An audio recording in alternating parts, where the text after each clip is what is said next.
Good evening की। Good evening sir.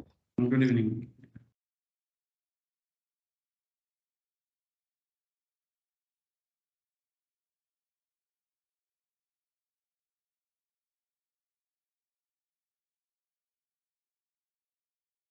Good evening Shubhajit. Good evening sir. Good evening.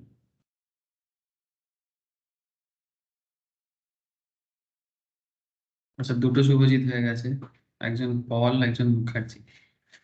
তাহলে আমি কাউকে জিজ্ঞাসা করলে পল বা মুখার্জি অল্টারনেট করে বলবো আর কি।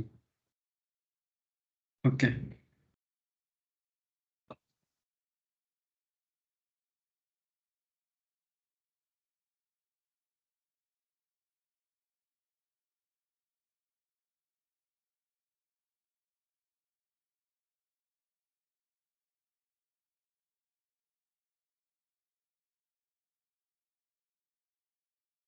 ठीक है सर, चलो।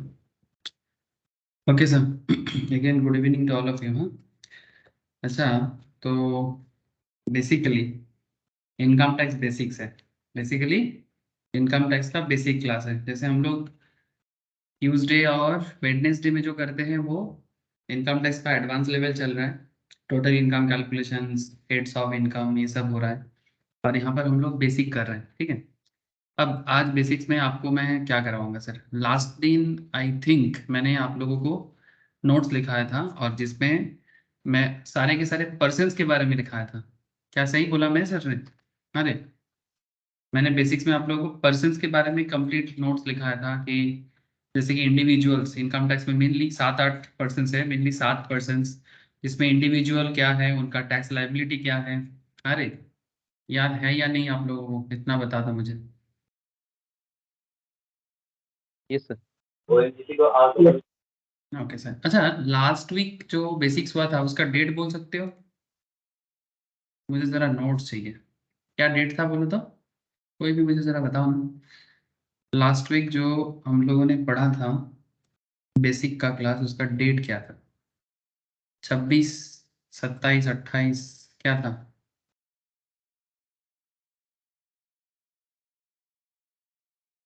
या लास्ट वीक नहीं हुआ था? हुआ तो था नहीं? 28 तारीख। 28, 28। ओके सर, यस मिल गया सर, ठीक है, थैंक यू। अच्छा, मैं स्क्रीन शेयर करता हूँ और एक बार मैं देख लेता हूँ कि क्या क्या मैंने ऑलरेडी बेसिक्स में कंप्लीट किया और आगे आगे क्या बेसिक्स में और भी बताना है, ठीक है।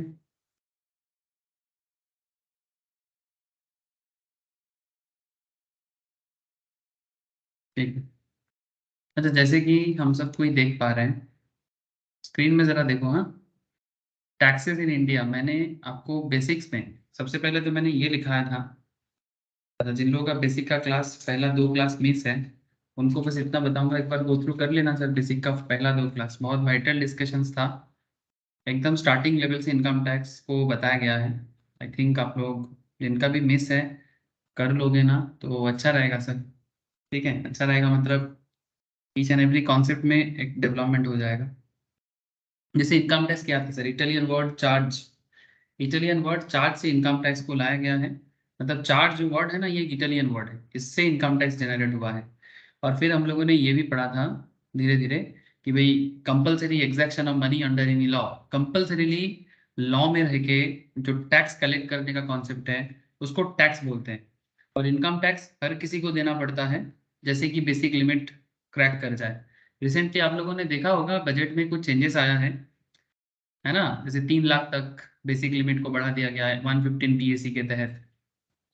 और अगर है ना, ठीक है, ये जो न्यू रेट ऑफ टैक्स है मैं अभी आप लोगों को कंफ्यूज नहीं करवाऊंगा क्योंकि एग्जाम में एप्लीकेबिलिटी उसका होगा कि नहीं होगा, स्पेशली मई जून एग्जाम के लिए, उसके बारे में मैं आपको आगे बताऊंगा, ठीक है। बट हाँ, जिन लोगों का मई या नवंबर दिसंबर में है उनके लिए ये जो रेट आया है ना वो एप्लीकेबल हो जाएगा, ठीक है। तो फिलहाल मैं उसके बारे में अभी कुछ नहीं बोलता, लेकिन धीरे धीरे मैं आपको बता दूंगा कि एप्लीकेबिलिटी के बारे में क्या है।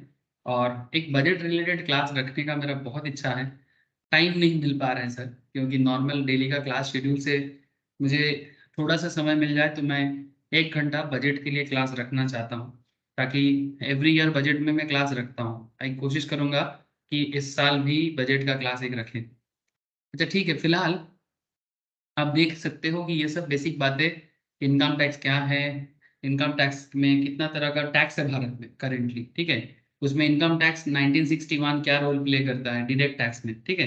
बाकी सब जो है इनडायरेक्ट टैक्स है।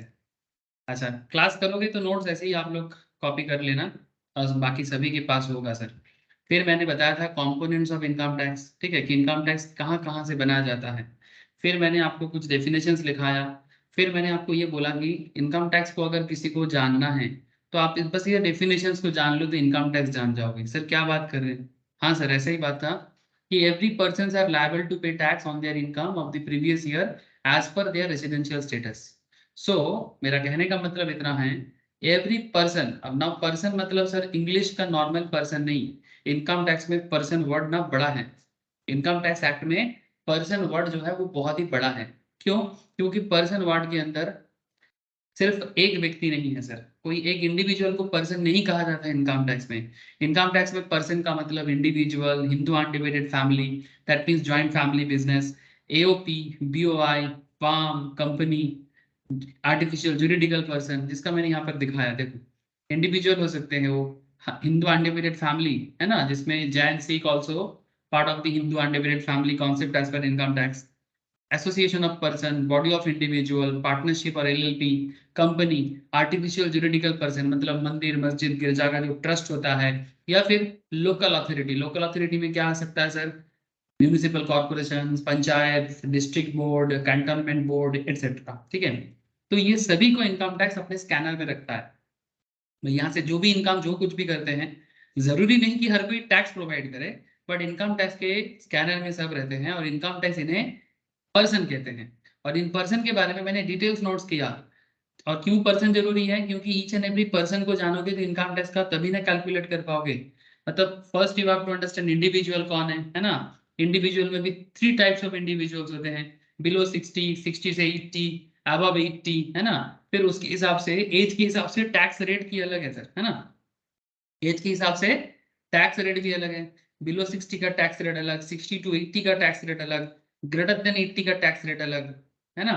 उसके साथ साथ एक एक्सेप्शनल रेट है 115 बीएसई। इसी में हल्का चेंजेस आया है इस बार, हल्का नहीं थोड़ा ज्यादा। ये जो 2.5 लाख का लिमिट है ना, ये 3 लाख हो गया। आप लोग सब बजट में देखे हो, है ना।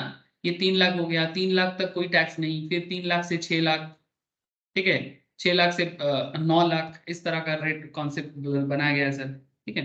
अब ठीक है, वो जो न्यू रेट है वो सब मैं अभी नहीं पढ़ते, बाद में उसके बारे में चर्चा कर दूंगा कि न्यू रेट जो है वो एप्लीकेबल कब से होगा नहीं होगा, उसका चर्चा बाद में करते हैं सर।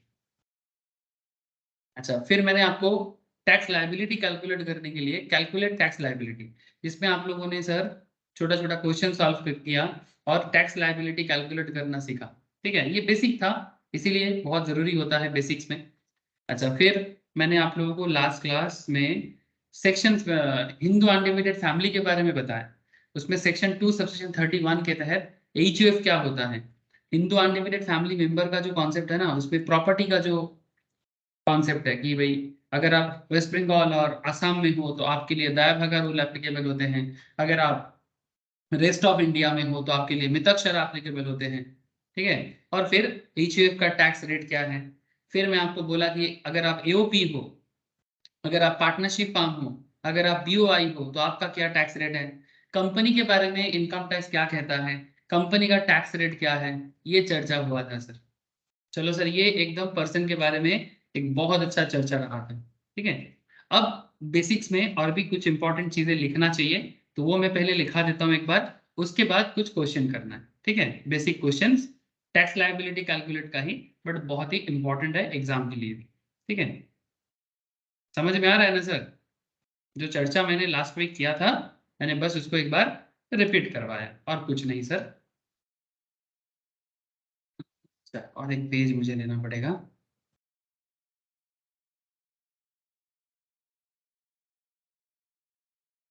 এই ব্যাপারটা বোঝা যাচ্ছে কি যাচ্ছে না? हाँ सर। अब कुछ वाइटल बेसिक चर्चा और करते हैं सर। जैसे एक बात तो करना पड़ेगा, असेसमेंट ईयर और प्रीवियस ईयर के बारे में कुछ बातें लिख लो सर, ठीक है। वो भी बेसिक में बहुत ही वाइटल है, लेकिन लिख लो। ये सब चीज़ में थोड़ा सा लिखने के लिए बोलता हूँ ऑलवेज।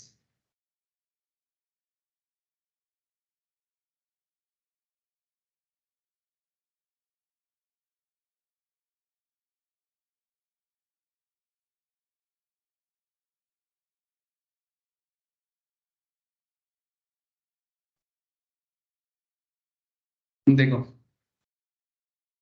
जैसे एक पॉइंट लिखो सर,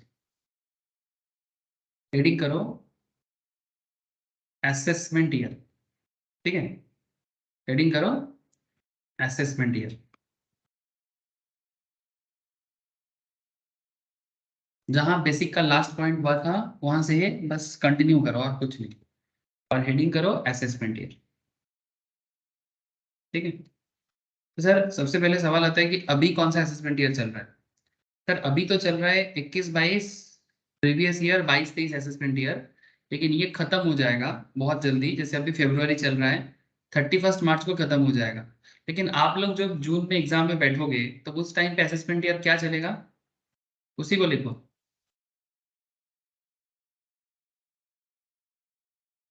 ये चलेगा ना सर आप लोग जब एग्जाम में बैठोगे, क्योंकि ये जो असेसमेंट ईयर का कॉन्सेप्ट है ये कब से कब स्टार्ट होता है। ये हमारे देश का जो फाइनेंशियल ईयर है, ध्यान से सुनना बात को, मैं रफली रफली बता रहा हूँ सर।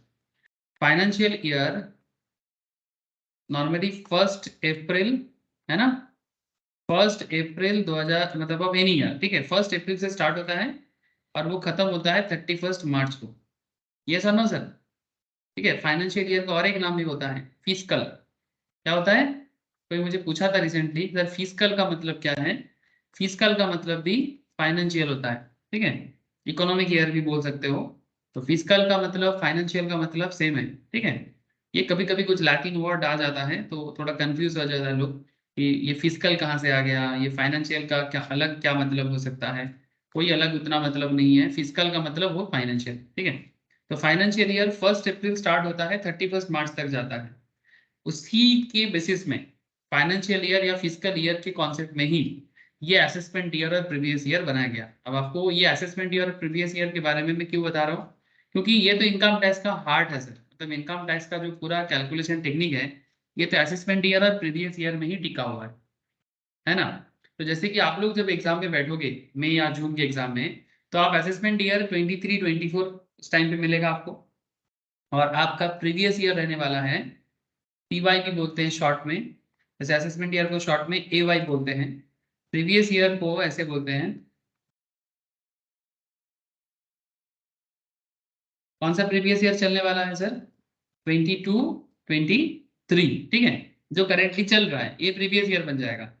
अब ये प्रीवियस ईयर में हम लोग जो भी इनकम करेंगे उसका टैक्स बेसिकली असेसमेंट ईयर में जमा करना होता है।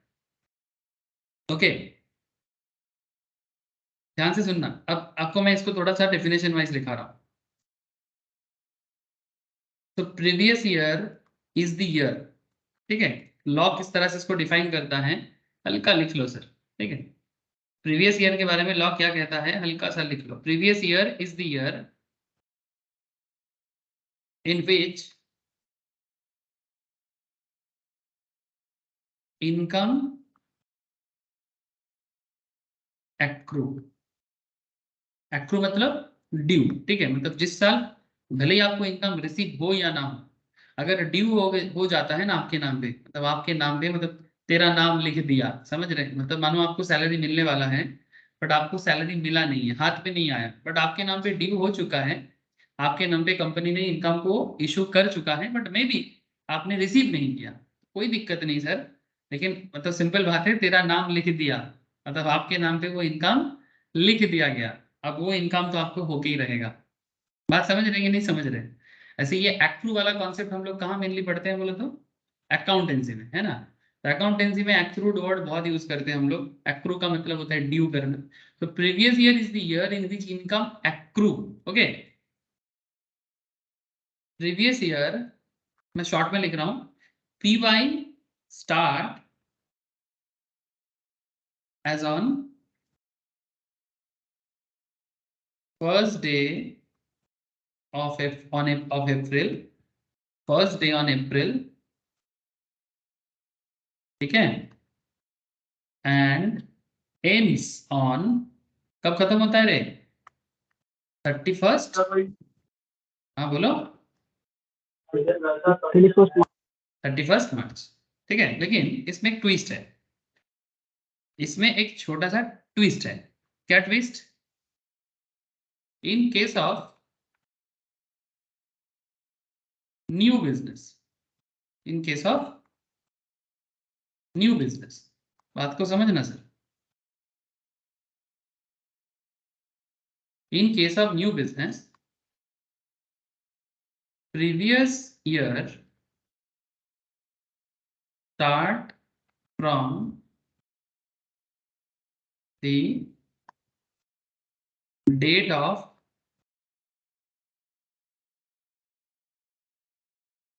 commencement, date of commencement, commencement मतलब जिस दिन आपका बिजनेस स्टार्ट हो रहा है, बात समझ रहे नहीं? जिस दिन आपका बिजनेस कॉमेंस कर रहा है, कॉमेंस करने का मतलब क्या होता है? कॉमेंस मतलब स्टार्ट, ठीक है, शुरू होना। Thank you sir. जिस दिन आपका बिजनेस शुरू हो रहा है, तो in case of a new business, previous year start from the date of commencement of business, ठीक है। तो अगर आप बिजनेस स्टार्ट करते हो, ठीक है, कॉमेंसमेंट of business, but AIIMS on 31st मार्च, मतलब भले ही आप कभी भी स्टार्ट कर दो, अगर मानो किसी ने 30th मार्च को बिजनेस स्टार्ट किया, तो ईयर कब खत्म हो जाएगा? 31st मार्च। 31st मार्च को।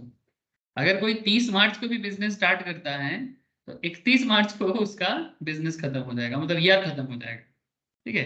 तो क्या समझ रहे हैं sir? In case of a new business, previous year start from the date of commencement of business but ends on 31st March, okay. For example,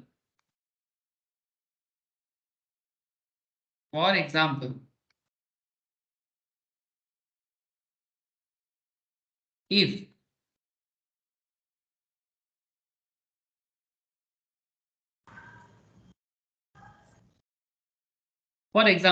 if business, ठीक है, for example if business commence, मानो आज का ही date ले लेते हैं, 4th February 2023, ठीक है। अच्छा एक काम करते हैं, 22 कर देते हैं, प्रीवियस ईयर का हिसाब कर रहे हैं। मानो बिजनेस 4th February 2022 को स्टार्ट हो रहा है, ठीक है। For example if business commence, for example if business commence as on 4th February 2022, then in this case previous year start from, कब से हो जाएगा? यही डेट से हो। नॉर्मली प्रीवियस ईयर का क्या है?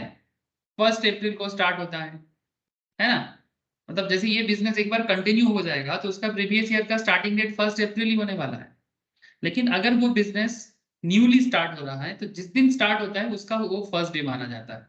तो 4th February 2022 उसका स्टार्टिंग फ्रॉम माना जाएगा, और एंड्स ऑन क्या होगा? 31/3/22। Thank you sir, 31/3/22।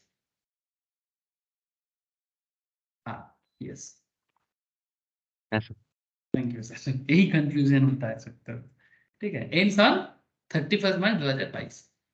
इसका प्रीवियस ईयर क्या हुआ?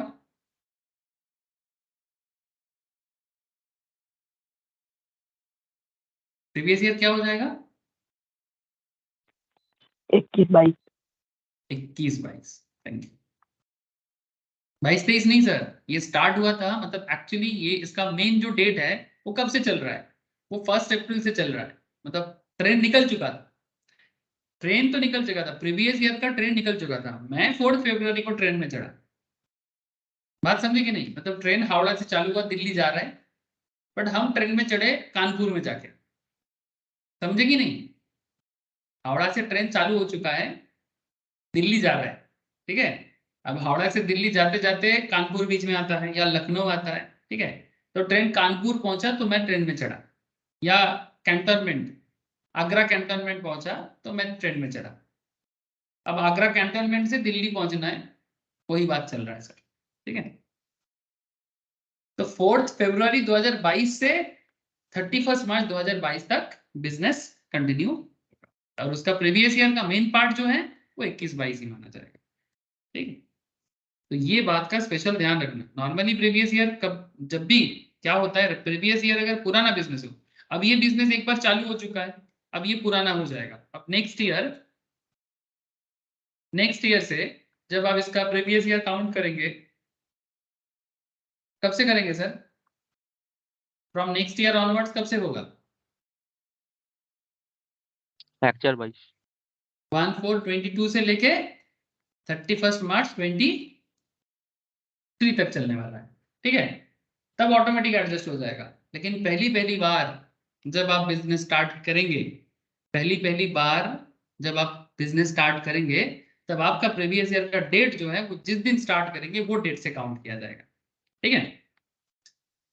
अब और एक चीज लिख लो जो है असेसमेंट ईयर। क्या लिखेंगे sir?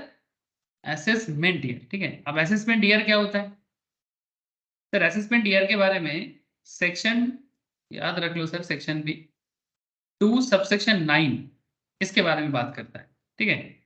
Section 2 subsection 9 assessment year के बारे में बात करता है, और प्रीवियस ईयर के बारे में सेक्शन 3 बात करता है इनकम टैक्स एक्ट में। लिख लो सेक्शन 3, ठीक है। ये सेक्शन 3 का पार्ट है, ये सेक्शन 2 सबसेक्शन 9 का पार्ट है। ऐसे यहाँ पर सेक्शन उतना भी इंपॉर्टेंट नहीं था, बट फिर भी थोड़ा लिख दिया, डेफिनेशन लिखा रहा है इसलिए।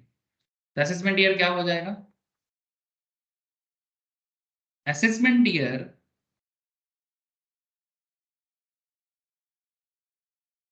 is the year in which income is assessed. Assessment year is the year in which the income is assessed. मतलब बहुत सिंपल है, हम लोग जो यहाँ पर बता रहे थे 23-24 अगर मेरा असेसमेंट ईयर है, तो 22-23 में हम जो इनकम करते हैं, ठीक है, 22-23 का इनकम का असेसमेंट 23-24 में होता है। हाँ सर, ये सिंपल सा बात।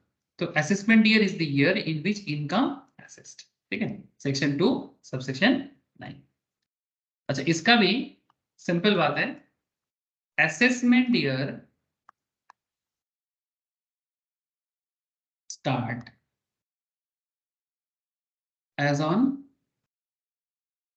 1 डे ऑफ अप्रैल, मतलब 1/4/2000, कोई भी ले लो, 2021-22 ले लेते हैं, ठीक है, या 23 ले लेते हैं, 1/4/2023 जो करंटली। अब ऐसा नहीं करना चाहिए ऐसे, मतलब आप लोग सोचो कि भाई 23 में ही होता है, ऐसा नहीं है। कभी भी, मतलब किसी भी साल का जो पहला दिन होता है अप्रैल का, फाइनेंशियल ईयर का, ठीक है।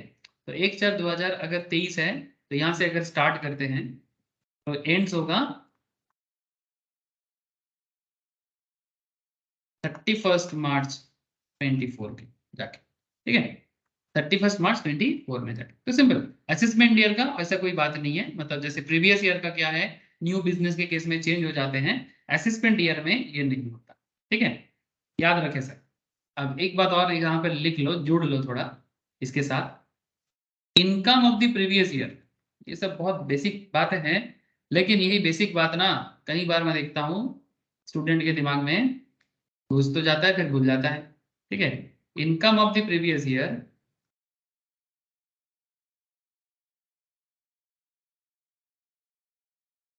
Income of the previous year is taxable.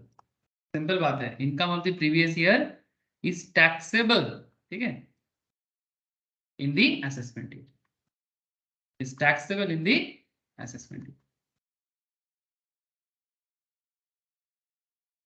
ठीक है। ये सिंपल बात था, और ये सिंपल बात का जरा ध्यान रखिएगा, ठीक है, कि प्रीवियस ईयर और असेसमेंट ईयर क्या होता है। ओके सर, क्योंकि ये previous year assessment year always आपके सामने आएगा और आपको उसके बेसिस में ही क्वेश्चंस मिलेगा, क्योंकि क्वेश्चंस में ऑलवेज ऐसे ही मेंशन कर देता है। ठीक है, क्वेश्चन में ऑलवेज मेंशन कर देता है कि प्रीवियस ईयर में इनकम किया या असेसमेंट ईयर में हिसाब कर रहा है, तो आपको क्वेश्चंस पढ़ के ना समझ जाना चाहिए। अगर असेसमेंट ईयर दे रहा है तो आपका प्रीवियस ईयर क्या है। हाँ बोलो, कोई क्वेश्चन आ रहा है शायद, बोलो sir. Yes sir, any question क्या? किसी का अनम्यूट है, बोलो। ओके सर, ठीक है, कोई बात नहीं, मुझे लगा कि आप लोग कुछ पूछ रहे हो। ठीक है, अच्छा, तो ये जैसे कि आपको मैं बता रहा हूँ, ये इसी सिस्टम के ऊपर बेस करके आपको इंपॉर्टेंट डेफिनेशंस वगैरह बेसिक है तो थोड़ा बता दिया। अच्छा, अब एक स्टेटमेंट आपको मैं शॉर्टकट में लिखाता हूँ।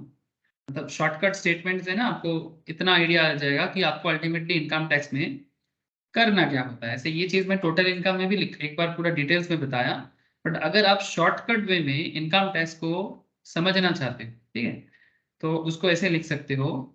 कैसे लिखोगे? यहाँ पर हो जाएगा, ठीक, इतना लिखो, statement of computation of net income for assessment year 23-24, previous year 22-23।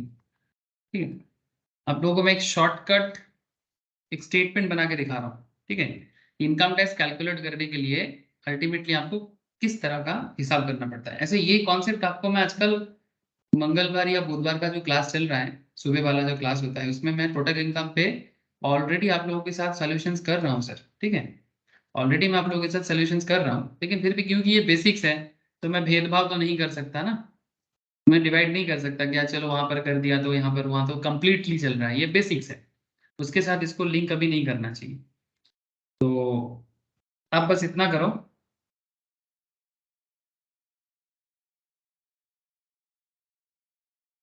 Income under the head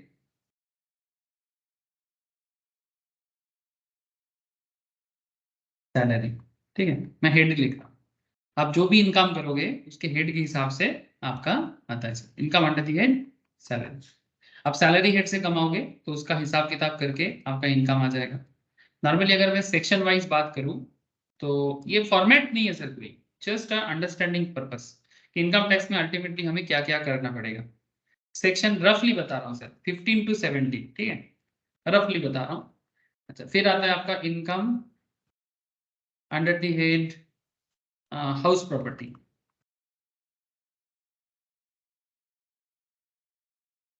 ये अमाउंट है, ठीक है, ये जो मैं दिखा रहा हूँ ये अमाउंट है, मतलब जो भी आप इनकम करोगे सैलरी से, 5 हेड्स है ना, सैलरी से, income under the head house property से।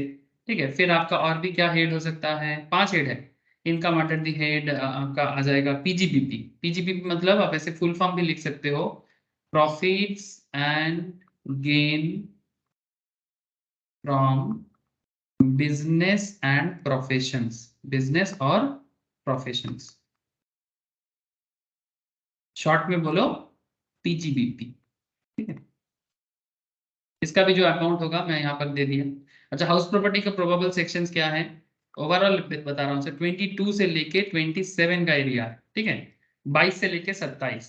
अच्छा, प्रॉफिट्स एंड पीजीबीपी का ओवरऑल सेक्शंस का एरिया, सर पीजीबीपी का सेक्शंस का एरिया है, रिसेंटली काफी लोगों ने कवर भी कर लिया पीजीबीपी, आई नो दैट, 28 से लेके 44 एडी तक या एई तक भी जा सकते हैं। ठीक है, एडी और एई। ठीक है, अच्छा, फिर आप और क्या मिलेगा, income under the head capital gain, है ना सर, कैपिटल गेन, इसका भी जो इनकम करोगे उसका भी टोटल करना है। ठीक है, इसका सेक्शन मोटा मोटी 45 से लेके 55 तक फैला हुआ होता है। ठीक है, अच्छा, और क्या है, other source, income under the head other source. ठीक है, अदर सोर्स जिसको शॉर्ट में आईफोस भी कहते हैं, इनकम फ्रॉम अदर सोर्स। तो ये हो जाएगा। कैपिटल गेन को भी शॉर्ट में सीजी करते रहते हैं सर, ठीक है। अच्छा, आईएफओस का भी जो इनकम होगा उसको भी हम लोग ऐड करते हैं। इसका प्रोबेबल सेक्शन है सर 56 से लेके 59 का एरिया कवर करता है ऑलमोस्ट, ठीक है। बीच बीच में और भी कुछ सबसेक्शंस वगैरह होता है, मैं बस एक रफली बता रहा हूँ आपको कि क्या करना पड़ता है सर। अब ये जो भी आपको 5 हेड लिखा दिया, अब ये 5 हेड इनफ नहीं होता है, 5 हेड के साथ आपको और भी कुछ चीजें जोड़ना पड़ता है। जैसे कि ये 5 हेड्स के साथ भी आपको कुछ चीजें जोड़ना पड़ेगा। जैसे क्या जोड़ना पड़ता है, अब जो भी हेड्स ऑफ इनकम आपने कमाया है ना, ठीक है, अब जरूरी नहीं कि आप सारा हेड से कमाओ, इट्स नॉट नेसेसरी कि आपका 5 हेड में से सारा 5 हेड में ही इनकम हो, बट कोई भी 3, कोई भी 4, कोई भी 2, कोई भी 1, कुछ भी हो सकता है। ये सब कुछ होने के बाद आपका जो कॉन्सेप्ट आता है that is clubbing of income. क्या समझे sir? Clubbing of income. Clubbing of income में हम लोग क्या करते हैं सर? क्लबिंग ऑफ इनकम में हम लोग करेंगे सर, टोटल इनकम के बाद ये सब चैप्टर में भी चला जाऊंगा मैं। क्लबिंग ऑफ इनकम में इनकम को जोड़ देंगे। जैसे कि कई बार क्या होता है ना, इनकम को चोरी करना पड़ता है। कौन? जैसे मानो हस्बैंड जो है, मानो वो मेन इनकम करते हैं, हस्बैंड चाहते हैं कि मैं अपना इनकम को कम दिखाना चाहता हूँ, तो वो वाइफ के नाम पे अकाउंट ओपन करके रिटर्न फाइल करके इनकम को बांट देते हैं। मानो हस्बैंड कमाते हैं 12 लाख, अपने इनकम में से बीबी के वाइफ के नाम पे कुछ इनकम शो करके 3-4 लाख उधर गायब कर दिया, तो टैक्स स्लैब में उनको बचत हो जाता है। तो इनकम टैक्स को अगर पता चल जाए कि वाइफ जो है वो एक्चुअल में कुछ नहीं करते, ठीक है, वो हाउस वाइफ है, तो फिर वो क्या करेगा, आके वो सिंपल बोलेगा इसको मेन जो अर्नर है हस्बैंड के इनकम के साथ जोड़ दो। जोड़ देगा मतलब क्लबिंग कर दो। बच्चे का इनकम के नाम पे अगर कुछ है तो बच्चे का इनकम को भी जोड़ दिया जाता है माता पिता के इनकम के साथ। तो इसी तरह का इवन मतलब मानो कि बेटा का बीवी, ठीक है, मतलब क्या बोलेंगे, बहू, ठीक है, तो वो भी उसकी इनकम के नाम पे भी इनकम बना दिया जाता है। तो ये सब देखा गया है कि पब्लिक करते हैं सर, एसएससी या फिर जिनका इनकम टैक्स कैलकुलेट होते हैं वो इस तरह का सिचुएशंस क्रिएट करते हैं। तो इनकम टैक्स डिपार्टमेंट का मानना है कि ये सब सिचुएशन जब भी होगा हम लोग क्लबिंग प्रोविजंस के सहारे आपका इनकम को मेन इनकम अर्नर के इनकम के साथ जोड़ देंगे, ठीक है। आपको जब ये क्लबिंग में पढ़ाऊंगा आपको और क्लैरिटी से मैं समझाऊंगा कि होता क्या है। तो बेसिकली इसका 60 to 65 का एरिया कवर करता है सेक्शंस में। अच्छा, फिर आ जाता है sir set of and carry forward. Set of and carry forward, loss carry forward कर सकते हो, ठीक है। Set of losses and carry forward, set of losses, ठीक है, एंड कैरी फॉरवर्ड। तो ये set of loss and carry forward क्या होता है, बेसिकली किसी हेड में लॉस है, किसी हेड में इनकम है, तो किस हेड के साथ किस हेड का एडजस्टमेंट हो सकता है, लॉस कितना देर तक आप कौन कितना अगले साल तक आप उसको फॉरवर्ड कर सकते हो, इसका चर्चा मोटा मोटी सेट ऑफ कैरी फॉरवर्ड होता है, जिसमें 70 to 80 का एरिया कवर करता है। फिर जाके आपका आता है सर जीटीआई। क्या आता है sir? GTI, gross total income, ठीक है। अब ग्रॉस टोटल इनकम में जो भी टोटल इनकम आपका होगा यहां से आपको माइनस करना पड़ेगा डिडक्शंस, ठीक है। डिडक्शन चैप्टर 6A, ठीक है, जो मेनली 80C से 80U तक फैला हुआ है सेक्शन वाइज, ठीक है। मेनली ये सेक्शन 80 का एरिया है, तो सेक्शन 80C से 80U। अब जो भी आपका जीटीआई होगा और डिडक्शंस जो भी आपको मिलेगा, अगर आप बजट देखोगे तो वहां पर भी वही ओल्ड रिजिम न्यू रिजिम में ही बात कर रहा है कि अगर आप ओल्ड रिजिम में रहोगे तो आपको डिडक्शंस अवेलेबल होगा, अगर आप न्यू रिजिम में चले जाओगे तो डिडक्शंस उतना सारा नहीं मिलेगा, ठीक है। तो ये जो कॉन्सेप्ट है, जीटीआई से डिडक्शंस को माइनस कर दोगे अगर आपको अवेलेबल है तो, जैसे कि मैं लास्ट दिन टोटल इनकम में करा रहा था एक क्वेश्चन इसी तरह का, तो आपको मिल जाता है नेट इनकम। क्या मिल जाएगा सर? Net income. तो ये है शॉर्टकट प्रोसेस, मैं बेसिक करा रहा हूं तो बेसिक्स में मैं इस तरह से आपको बता दिया कि आप किस तरह से कैलकुलेशन करते हो। तो ये कैलकुलेशन टेक्निक से आपको क्या समझ में आया सर? इतना समझ में आ गया कि अगर हमें इनकम टैक्स में पूरा ग्रिप लाना है, हमें 5 हेड समझना है, ठीक है, हमें क्लबिंग समझना है, हमें सेट ऑफ कैरी फॉरवर्ड समझना है, हमें जीटीआई का कॉन्सेप्ट समझना है, ठीक है, और डिडक्शंस के बारे में समझना है, फिर जाके हम नेट इनकम कर लेंगे। और नेट इनकम करने के बाद जो भी मेरा नेट इनकम होगा उसके बेसिस में मेरा टैक्सेबल इनकम बन जाएगा। क्या बन जाएगा सर? Taxable income. या फिर हम उसके ऊपर टैक्स लायबिलिटी कैलकुलेट करें।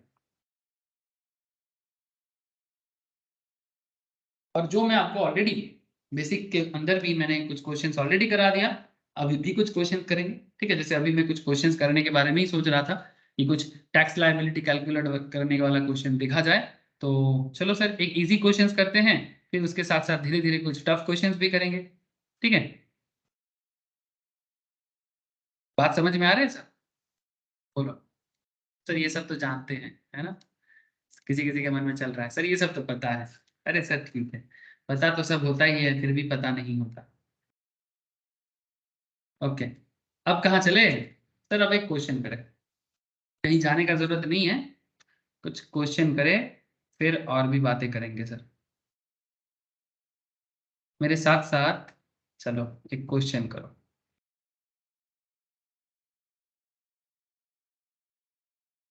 कर रहे हो कि नहीं कर रहे हो सर?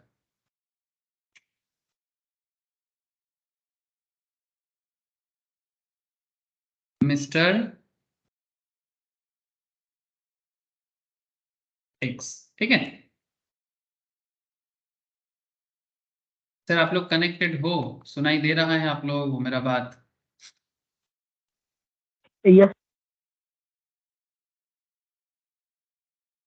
सर मिस्टर एक्स, उनका पास टोटल इनकम है, उन्होंने इनकम किया ऐसे टोटल इनकम ऑफ 12 लाख, ठीक है?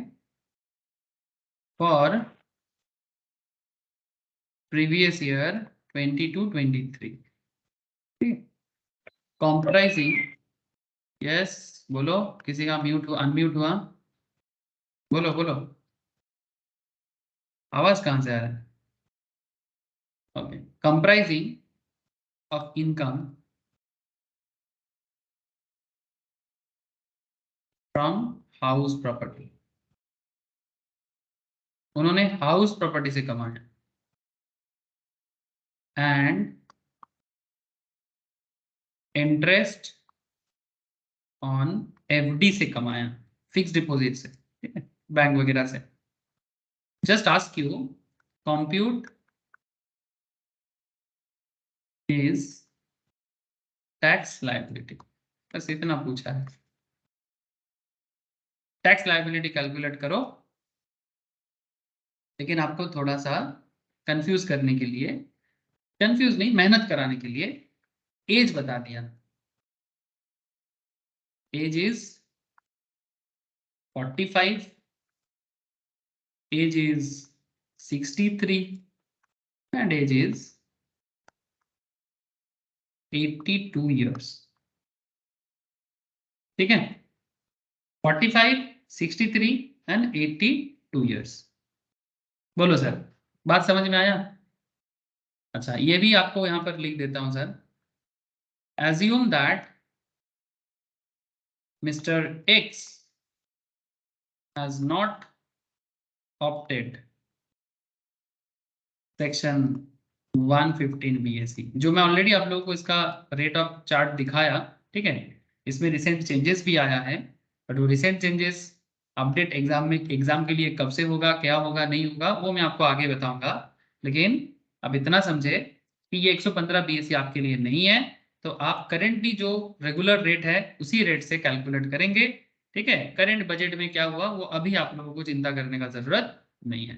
कोई लोग थोड़ा सा स्मार्ट हो जाते हैं और सोचते हैं कि अभी जो बजट में आया हम लोग वही कर लेंगे, सर वो करना है कि नहीं करना है आप लोगों को बता देंगे, लेकिन फिलहाल आप जो रेट चार्ट ऑलरेडी लिखे हो, जानते हो, मैं जो रिसेंटली आप लोगों को करवाया, ठीक है, उसी के बेसिस में आपको सॉल्व करना है, ठीक है? बोलो सर। मिस्टर एक्स 12 लाख कमाते हैं, एज 45 है, टैक्स लायबिलिटी बताओ। एज 63 है तो टैक्स लायबिलिटी बताओ, और एज 82 है तो टैक्स लायबिलिटी बताओ। ये है क्वेश्चन, सिंपल क्वेश्चन, कुछ नहीं है इसके अंदर। एक बहुत सिंपल सा क्वेश्चन आपके सामने मैंने रखा, just for the remembering purpose, practice purpose. Third first वाले का 179400 जब इनका एज 45 है, 179400 179400 कैसे करेंगे? चलो मैं भी आप लोगों के साथ जल्दी जल्दी करता हूँ। एज 45, हाँ सर, कैसे करेंगे सर? रेट चार्ट तो पता ही है आप लोगों को।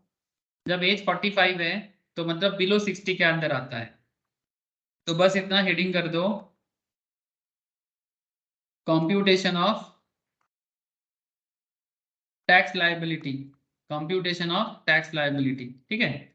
इसमें आप टैक्स लायबिलिटी निकालो, ऐसे निकालो सर, अप टू 2.5 लाख नहीं, मतलब कोई टैक्स नहीं देना है।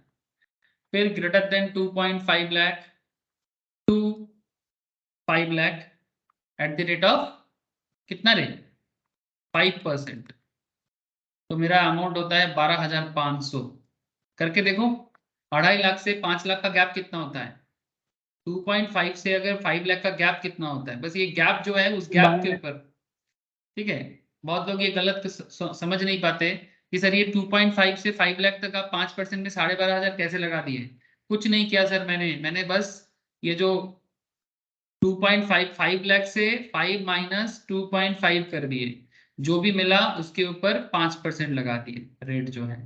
तो मेरा टैक्स बनता है 0.215, तो मतलब बेसिकली ये पॉइंट में आ गया, ये 12,500 होता है।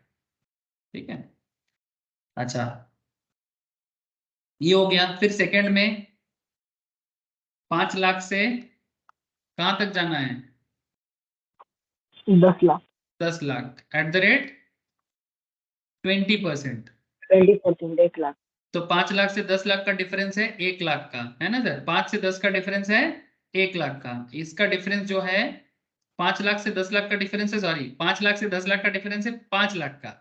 5 लाख पे आपका लगेगा 20%। ठीक है, तो 5 लाख पे 20% लगाओ तो बनता है 1 लाख, है ना। 5 लाख पे 20% लगाओ तो क्या बनता है 1 लाख। यस और नो। फिर आपका 10 लाख से कहां जाना है, 12 लाख। 12 लाख। कितना रेट चार्ट है, 30%, 30%, है ना। 60,000। तो 10 लाख से 12 लाख डिफरेंस क्या होता है सर, 2 लाख का। 2 लाख पे 30% तो होता है 60,000। 2 लाख का 30% करो 60,000, बहुत इजी है। अगर किसी को समझ में नहीं आ रहा है तो अभी पूछ लो सर। ऐसे तो इसमें कुछ रखा नहीं है, बट फिर भी अगर किसी को लग रहा है कि सर कंफ्यूजन है तो अभी पूछ लो, क्योंकि फर्दर क्या होगा ना, जैसे ये बेसिक्स है, मतलब जब एडवांस टॉपिक में तो इतना बताने का समय भी नहीं होता है और मौका भी नहीं मिलता है सर। तो 1,60,000 और इधर हो गया 12,500, तो कुल मिला के कितना है 1 लाख सर, 72,500। 1,72,500। ठीक है, अब 1,72,500 इसके ऊपर क्या लगाएंगे, 4% हेल्थ एंड एजुकेशन से। Thank you sir, edu and health cess, very good sir, edu and health cess कितना लगेगा 4%। तो ये 4% कहां से आ गया सर, रूल्स है, फिक्स्ड रूल है। ठीक है, 4% एजुकेशन एंड हेल्थ के लिए गवर्नमेंट हम लोगों से चार्ज करता है, लेकिन नॉर्मल में जो भी मेरा इनकम बनेगा जीटीआई उसके ऊपर लगाता है। ठीक है, तो 1,72,500 उसके ऊपर मेरा क्या बनेगा 4%, तो कितना है 6,900। तो कुल मिला के मेरा कितना बन जाएगा सर 1,79,400। करके देखो, 1,79,400, यस सर। है ना। सबका आया होगा। तो दूसरे वाले का हाँ बोलो सर, 176,000। समझा नहीं आ रहा है, बोलो। मतलब 60 ईयर वाले का 176,800। अच्छा, 1,76,800। Yes sir, yes sir. Yes sir, right answer. चलो 863 फटाफट करो। अच्छा 863 मतलब इसमें एज का क्या खेल है, क्योंकि हमारे देश में करंटली जो एज ब्रैकेट दिया हुआ है इनकम टैक्स में, अगर कोई सीनियर सिटीजन है, ध्यान से रखना बात को, अगर कोई सीनियर सिटीजन है तो उनके लिए जो मिनिमम लिमिट है, नॉर्मल लोगों के लिए बिलो 60 के लिए 2.5 लाख है, अगर वो सीनियर है तो उनके लिए 3 लाख तक का छूट है। ठीक है, मतलब अप टू 3 लाख उनको कोई टैक्स नहीं देना है सर, नील। 3 लाख से ग्रेटर देन 3 लाख टू कितना 5 लाख 5%। तो 2 लाख पे 5% कितना होता है 10,000। ये 2 लाख का गैप है ना, ये 2 लाख पे 5% लगेगा, तो ये हो जाएगा 10,000। फिर greater than 5 lakh to 10 lakh, इस पे लग जाएगा 20%। तो ये गैप कितने का है 5 लाख का। 5 लाख पे 20% मतलब 5 लाख पे 20% मतलब 1 लाख 1 लाख। फिर greater than 10 lakh to 12 lakh at the rate 30%। कितने का गया? 2 लाख का। 2 लाख से 30% कितना होता है? 60,000। तो 63 का क्या रेट बना? 60 10 70, 1,70,000, 1,70,000। इनकम वही पर कैलकुलेशन नहीं। हाँ सर, 1,70,000। अब इसमें क्या लग जाएगा? Edu and health 4%। 1,70,000 पे 4% कितना होता है? 68,00 6,800 करके देख लो कैलकुलेटर में कितना बनेगा सर? 176800। 176800। तो ये 63 एज के लिए ये बनता है। तो मतलब इनकम 12 স্যার लाख। লাস্টেরটা হচ্ছে 166400। 166400 right answer sir. 1,66,400। Very good sir. ठीक है, जिन लोगों ने बना लिया वेरी गुड सर, जिन्होंने नहीं बनाया उनके लिए मैं बना देता हूं सर। सर अब चलते हैं। अच्छा, इस क्वेश्चन में कोई डाउट है क्या? सीनियर सिटीजन में कोई डाउट है क्या? एज पर रूल जा रहा हूं सर। ठीक है, आयन, शुभोजीत, मुखर्जी को बोल रहा हूं। Mukherjee, Ayan, no sir doubt. इंकी, ओके सर। Yes sir. और को বোঝা গেছে?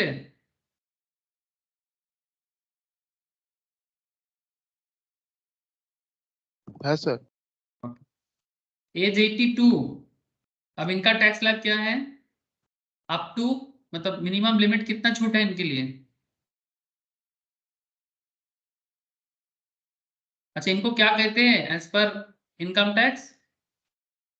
Super senior citizen. Super senior sir. ठीक है, अप टू 5 लाख तक nil, no tax. Greater than 5 lakh to 10 lakh sir इनका ना 5% का कोई स्लैब नहीं है, डायरेक्टली 20%। क्यों सर, ऐसा क्यों? ये तो खराब हो गया। सर पहले ही उनको छूट दे दिया ना, 5 लाख तक तो छूट दे दिया ना। अगर कोई बूढ़े बुजुर्ग इंसान 80 के बाद भी अच्छा कमाते हैं, मतलब स्पेशल दिमाग वाले होंगे, है ना, स्पेशल पावर वाले होंगे, तो 5 lakh to 10 lakh at the rate 20% कितना है? 5 लाख पे 20%, 1 लाख। और greater than 5 lakh to, sorry, greater than 10 lakh to 12 lakh at the rate 30। कितना गैप बन गया सर? 2 लाख, 30%, 60,000। 1 लाख और 60,000 मिल गया, 1,60,000। लेकिन इस पे लगेगा edu and health 4%। Edu and health 4% add कर दो, कितना होता है 4% ऐड करने से? 6,400। एम आई राइट सर? तो कुल मिला के आपका बनता है 166,400। ओके, ये है net tax liability. This is net tax liability. अगर आपको यहां तक बात समझ में आ गया हो, अगर आप लोगों को यहां तक बात समझ में आ गया हो, अब थोड़ा क्रिटिकलिटी पे चलेंगे सर। सर क्या क्रिटिकलिटी है? सर ज्यादा कुछ नहीं, थोड़ा सा सरचार्ज ये सब में चलेंगे। हाँ, बात समझ में आ रहा है? ओके चलो, there is a concept of surcharge. ठीक है, there is a concept of surcharge. अब इसका नोट्स में ऑलरेडी कुछ लिखा है आप लोगों को, और कुछ डिटेल्स मटेरियल भी आपको मैं नोट्स, स्टडी नोट्स भेज दूंगा। लेकिन उससे पहले कुछ क्वेश्चन करते हैं। ठीक है, कि सरचार्ज मैं ऑलरेडी नोट लिखा के रखा कि सरचार्ज कब क्या लगता है, किसके लिए क्या है, मैं ऑलरेडी नोट में लिखा दिया आप लोगों को। लेकिन रिसेंटली बजट में भी सरचार्ज में थोड़ा सा घटाया है ना सर, रीच के लिए। अरे, रीच लोगों के लिए सरचार्ज में चेंजेस किया है ना, यस सर 25% कर दिया है। 25% कर दिया। ये रिसेंट चेंजेस आया है, मतलब आप एग्जाम के लिए नहीं, लेकिन फाइनेंस बजट में तो आ गया सर, टैक्स बजट में आ गया। ये देखो मैं आप लोगों को, 37% को 25%। हाँ सर वेरी गुड। ये मैंने आप लोगों को सरचार्ज के बारे में डिटेल्स में कुछ लिखा था कि नहीं लिखा था?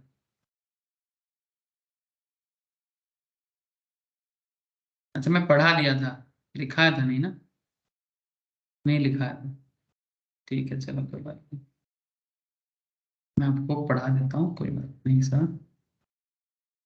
देखो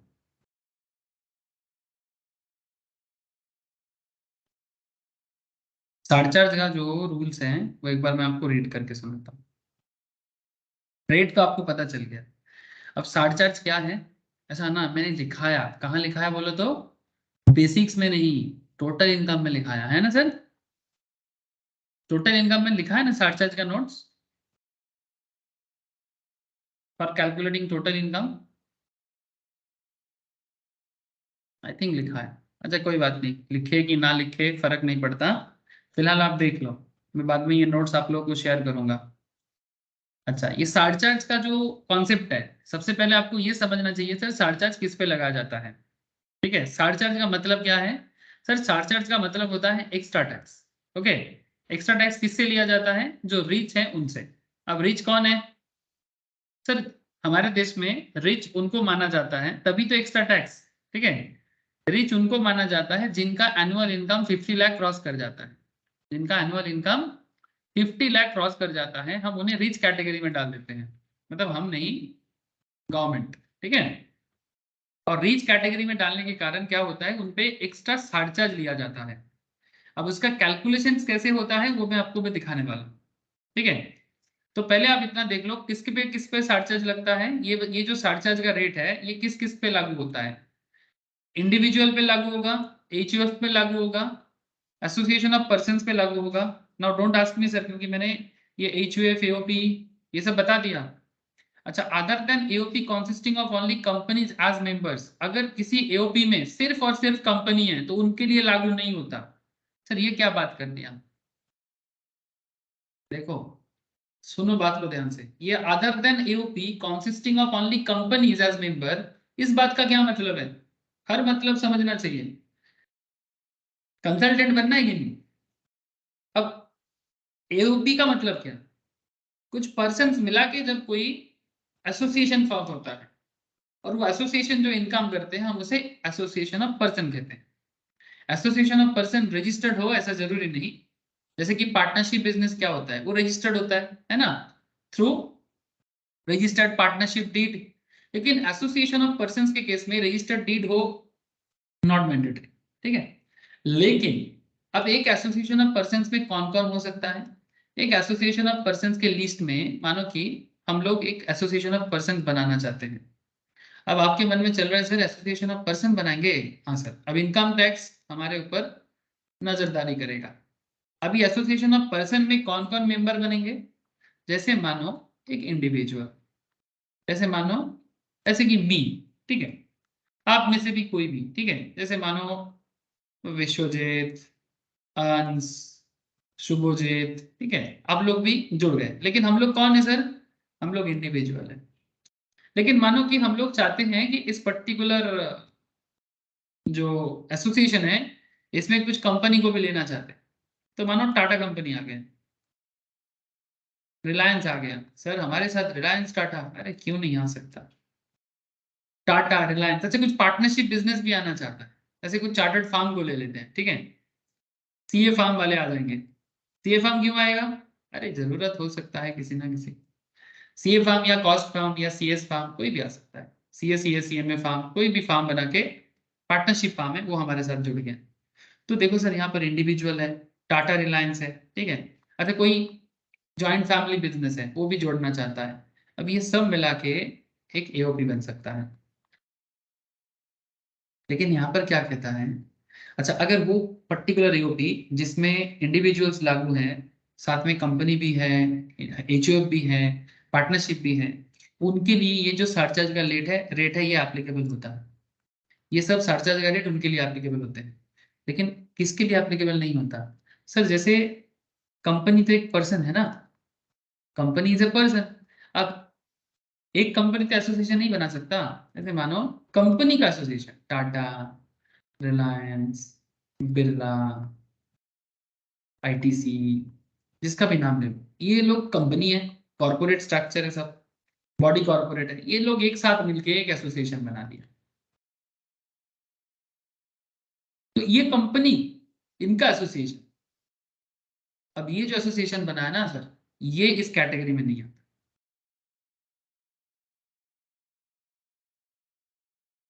बात समझ में आया सर? ये जो लाइन का थोड़ा सा कॉम्प्लेक्सिटीज था, आई होप कि आपको समझ में आ गया। हेलो, एक बोझा क्या लो ना। अरे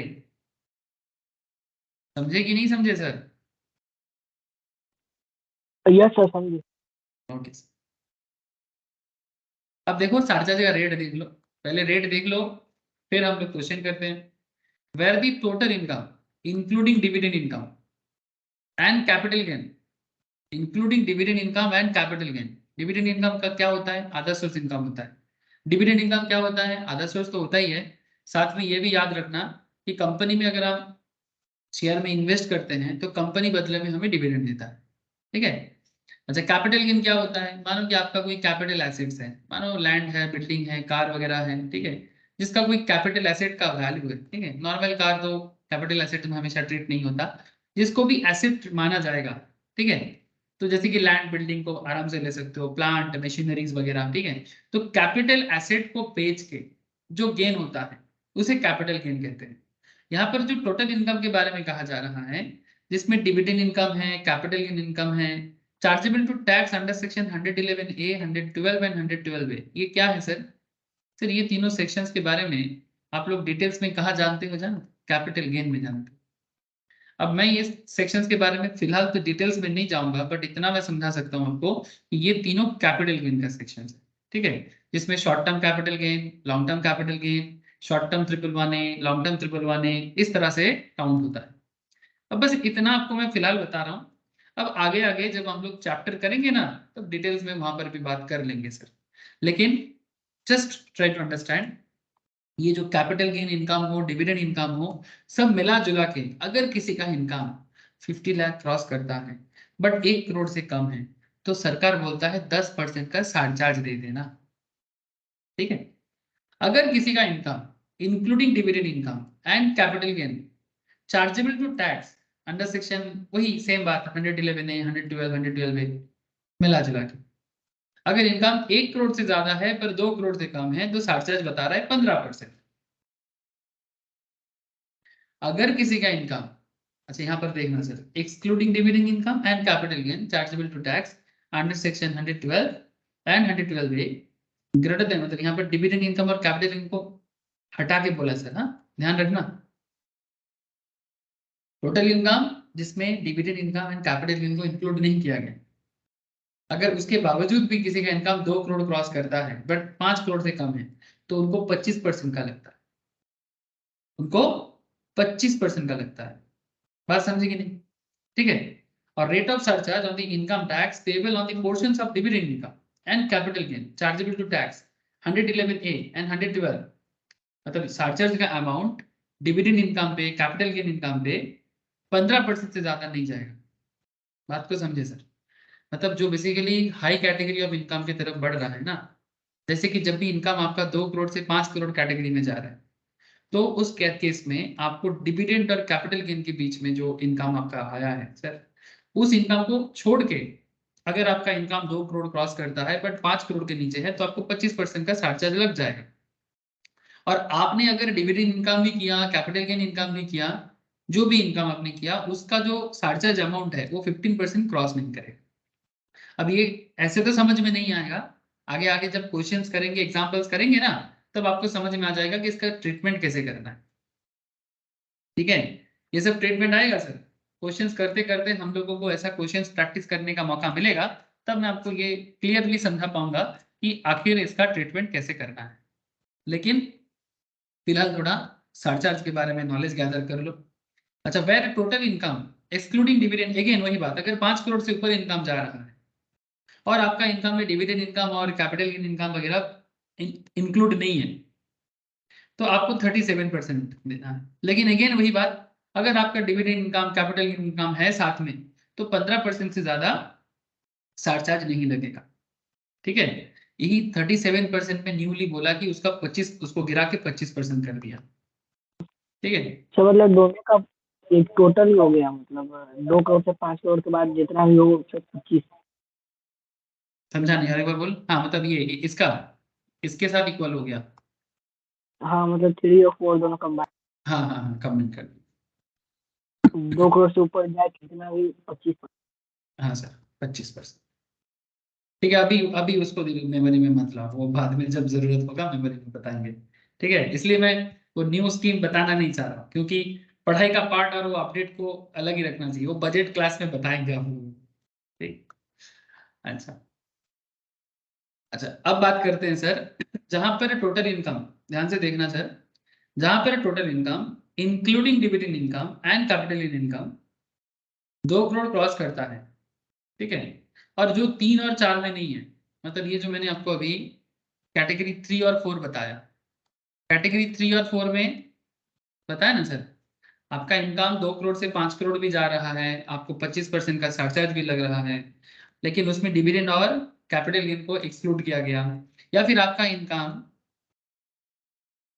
तो 5 करोड़ क्रॉस कर रहा है, आप यहाँ पर एक्सक्लूड किया गया डिविडेंड और कैपिटल गेन को, मतलब आप 3-4 कैटेगरी में अगर आप नहीं हो, तो इसमें बता रहे हैं जहां पर total income including dividend income and capital gain 2 crore cross कर रहा है, लेकिन जिसे 3 और 4 में कवर नहीं मिला है, ठीक है, तो उनके लिए रेट क्या बनेगा? 15% सरचार्ज। ठीक है सर, इतना याद कैसे रहेगा सर? प्रैक्टिस। प्रैक्टिस ही एक चीज है जो आपको पहले तो समझना है, फिर उसको सॉल्व करना है, और फिर प्रैक्टिस, तभी जाके याद रहेगा, अदरवाइज कैसे याद रहेगा? एग्जाम में कोई भी सवाल हो सकता है। अच्छा सर, थोड़ा ये भी जान लो, अगर आप एओपी चलाते हो, सिर्फ कंपनी वाला AOP, in case of an AOP of only companies as member, जिसका मेंबर सिर्फ कंपनी है, तो इस केस में क्या सरचार्ज लगता है? अगर आपका टोटल इनकम 50 लाख से ज्यादा है पर 1 करोड़ से कम है, तो आपको 10% सरचार्ज, और अगर कंपनी का इनकम मतलब एसोसिएशन ऑफ पर्सन जिसमें सिर्फ मेंबर कंपनी है, अगर 1 करोड़ क्रॉस करता है तो 15% चार्जेस लगेगा। अगर आप कोई पार्टनरशिप फार्म हो या लिमिटेड लायबिलिटी पार्टनरशिप हो, ठीक है, मतलब जो एक न्यू टाइप ऑफ पार्टनरशिप है 2008 एक्ट के तहत, new type of partnership business, या फिर अगर आप कोई लोकल अथॉरिटी हो, और अगर आपका इनकम 1 करोड़ क्रॉस करता है तो आपको 12% चार्जेस देना है। और अगर आप कोई कोऑपरेटिव सोसाइटी हो, ठीक है, other than cooperative society opting for section 115 BOD, ये क्या है मैं आपको बताता हूं बाद में। ये cooperative society opting for section 115 BOD, इसका एक अलग चर्चा का विषय है, ठीक है, फिलहाल मैं इसको स्किप करूंगा सर, क्योंकि अगर मैं अभी इस कोऑपरेटिव में बात करना चालू करूंगा तो एक अलग डिस्कशन होगा। लेकिन इतना समझ लो कि नॉर्मल कोऑपरेटिव सोसाइटी, उनके केस में सरचार्ज जो वैल्यू है वो 7%, अगर इनकम 50 लाख से ज्यादा और 10 करोड़ से कम है, और अगर इनकम 10 करोड़ क्रॉस करता है तो 12%। डोमेस्टिक कंपनी में, डोमेस्टिक कंपनी के लिए सरचार्ज जो है वो 7%, अगर 1 करोड़ से 10 करोड़ जाता है, और 10 करोड़ के ऊपर 12। और अगर फॉरेन कंपनी चलाते हैं, सर ये सब सेक्शंस में चर्चा करूंगा, डोंट माइंड ना, मतलब आगे चर्चा करेंगे, जैसे कोऑपरेटिव में 115 बीएडी क्या है, और डोमेस्टिक कंपनी में 115 बी डबल ए क्या है, और 115 बीएबी क्या है, यह चर्चा करेंगे सर, लेकिन फिलहाल मैं इसको जानबूझ के स्किप किया। अच्छा, अब इनकम अगर 1 करोड़ से 10 करोड़ के अंदर आता है डोमेस्टिक कंपनी मतलब इंडियन कंपनी में, तो 7% सरचार्ज, और अगर 10 करोड़ के ऊपर जाएगा तो 12% सरचार्ज, और अगर फॉरेन कंपनी है 1 करोड़ के ऊपर 10 करोड़ के नीचे 2% सरचार्ज। सर फॉरेन के लिए कम क्यों? क्योंकि सर उनका नॉर्मल टैक्स रेट ज्यादा है, फॉरेन कंपनी का नॉर्मल टैक्स रेट ज्यादा है सर, इसीलिए उनको और सरचार्ज के मतलब सरचार्ज का जो दुख है उन पे और नहीं लिखा गया। और अगर फॉरेन कंपनी का इनकम 10 करोड़ से ऊपर जाता है तो 5%। और ये रिबेट, इसके ऊपर भी खबर आया है सर, कि अगर किसी का इनकम, जैसे कि अब पुराना स्लैब यही था ना, 5 लाख तक 12,500 का रिबेट, न्यू रिजिम में अगर इनकम 7 लाख तक भी जाता है तो रिबेट अवेलेबल है। ये भी, इसके ऊपर भी बहुत सारा बात चला है, अगर आप लोग खबर सुने हो तो, जो बहुत ही हॉट डिस्कशन रहा है सर, मतलब बजट डे पे। ठीक है, और हेल्थ एंड एजुकेशन से in all case 4% of the income tax and surcharge is applicable. Okay, तो ये तो रहा सरचार्ज का। बोलो सर। 7 লাখ টাকা হিসাবটাকে 87 এর আন্ডারেই পড়ছে তো? 87 এর আন্ডারে মানে ওটা 115 বিএসসি এর আন্ডারে পড়ছে। 6 থেকে 9% 10 পাবেন, তোমার দিচ্ছে 10%। হুম তো 1 লাখ টাকা ডিফারেন্স, 6 থেকে 7। হুম তো 1 লাখ টাকা 10% তোমার 10,000 টাকা।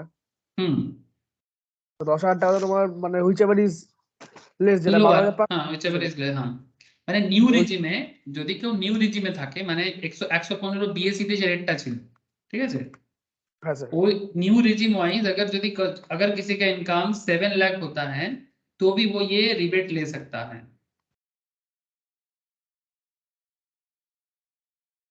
अच्छा ये जो तुम पूछ रहे हो ना स्नेह, इसका चर्चा ना मैं बजट के क्लास में करूँ, ठीक है, क्योंकि ना ये करंट एग्जाम के लिए एप्लीकेबल होगा कि नहीं होगा, नॉर्मली मई एग्जाम जून के एग्जाम के लिए ना भी हो सकता है, तो इसलिए ना इसको मैं करेंटली स्किप करूंगा, ठीक है।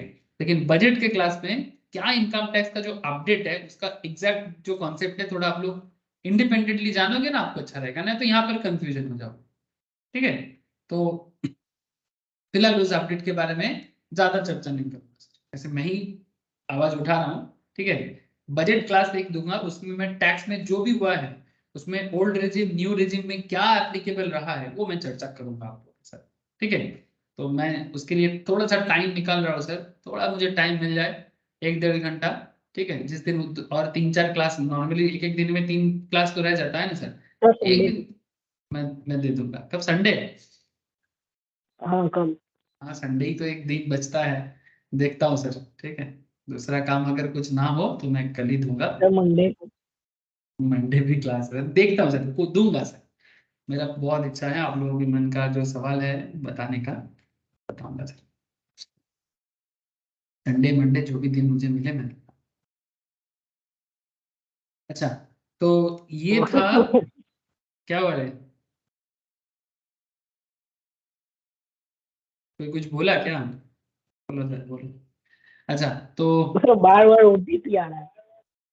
अरे ओटीपी सबके फोन पे आ रहा है, छोड़ ना, मेरे फोन में सुबह से भर गया ओटीपी से। फोन ओटीपी आ रहा है। पता नहीं सर ये इतना ओटीपी क्यों आ रहा है, मुझे भी समझ में नहीं आ रहा है, सबका ऐसा चल रहा है। तब तुम लोग जब क्लास में थे उस टाइम पे वो बाकी स्नेह लोग भी आया था, उन लोगों का भी सेम बात है, क्या चल क्या रहा है इतना सारा ओटीपी, पता नहीं। अच्छा बिना लोन का लोन दे रहा है। ले लो सर, लोन फ्री में बांट रहे हैं, ले लो। वो कह रहा है लोन का पेमेंट का ओटीपी आया है, पेमेंट कीजिए। ये सब ट्रैप में बिल्कुल ना पड़ना सर, ओटीपी तो एकदम किसी को कुछ ना करना, सब लॉक मारो। अच्छा ये चलो सर, अब एक ये सरचार्ज के साथ ना एक कॉन्सेप्ट आता है सर मार्जिनल रिलीफ का, ठीक है, सरचार्ज के साथ एक कॉन्सेप्ट आता है, क्या आता है सर, मार्जिनल रिलीफ का कॉन्सेप्ट आता है। अभी मार्जिनल रिलीफ कैसे कैलकुलेट होता है ये दिखाऊंगा, और उसके साथ साथ मैं आपको सरचार्ज भी बताता हूँ। मतलब एक्स्ट्रा टैक्स देते देते सरकार आप थोड़ा सा तरस जाते हैं आप पे, ठीक है, बोलते हैं भाई इतना टैक्स लगा दिए तो क्यों ना थोड़ा सा रिलीफ दे दिया जाए, तो उसे मार्जिनल रिलीफ का नाम दिया गया। क्या हुआ sir? Okay example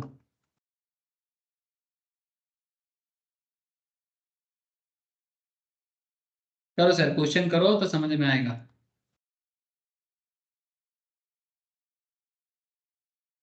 compute the tax liability of Mr. A. Age है सर 42 ईयर्स, ये प्रॉब्लम नहीं है क्योंकि बिलो 60 हो गया। Having total income of 51 lakh,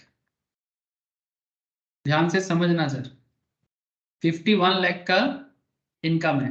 अच्छा 51 लाख मतलब 50 से ज्यादा है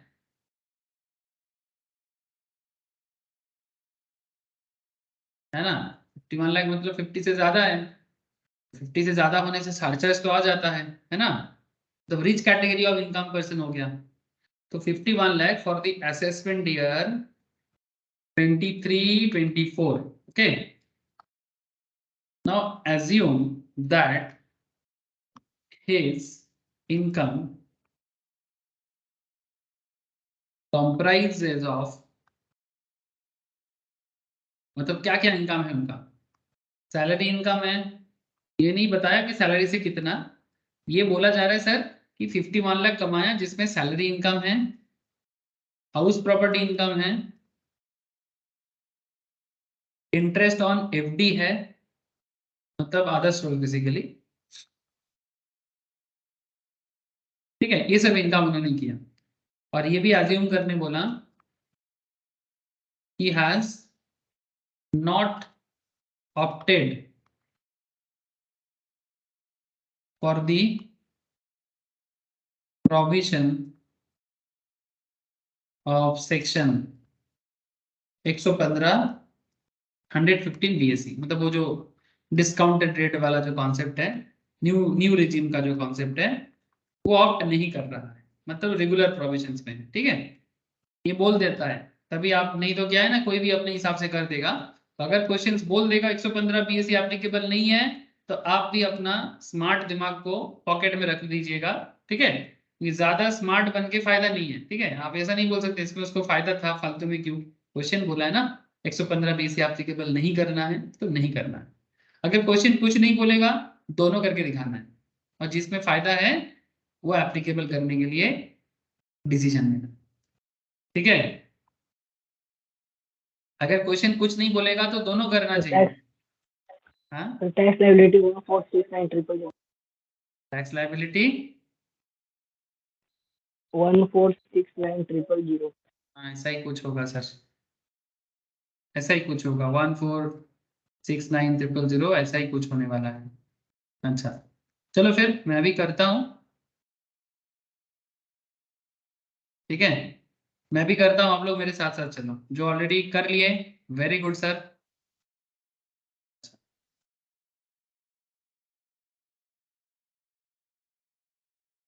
सबसे पहले एक काम करो, tax payable including surcharge, tax payable including surcharge on total income of ₹51 lakh, ठीक है। तो सबसे पहले तो सरचार्ज लेके 51 लाख पे क्या टैक्स होता है वो बताओ सर, क्या करना है, करना क्या है, वही ग्रेटर देन 2.5, मतलब सबसे पहले जो हम लोग करते हैं टैक्स लायबिलिटी कैलकुलेट करने के लिए, up to 2.5 lakh at the rate nil, greater than 2.5 lakh to 5 lakh at the rate 5%, greater than 5 lakh to 10 lakh at the rate 20%, greater than 10 lakh to, कहां तक जाना है सर, कहां तक जाना है, 51 लाख तक जाना है, ठीक है, एट द रेट कितना, 10 लाख के ऊपर कितना जाता है सर, 30%। 30%, ठीक है। अब ध्यान से देखना सर, 2.5 लाख तक नहीं लोगे यहाँ, 2.5 से 5% मतलब होता है 12,500, 5 लाख से 10 20% मतलब होता है 1 लाख, ये सब तो याद हो जाता है सर करते करते। 10 लाख से 51 लाख, 51 to 10 माइनस करो मतलब 41 लाख का डिफरेंस है, 41 लाख पे 30% कितना होता है,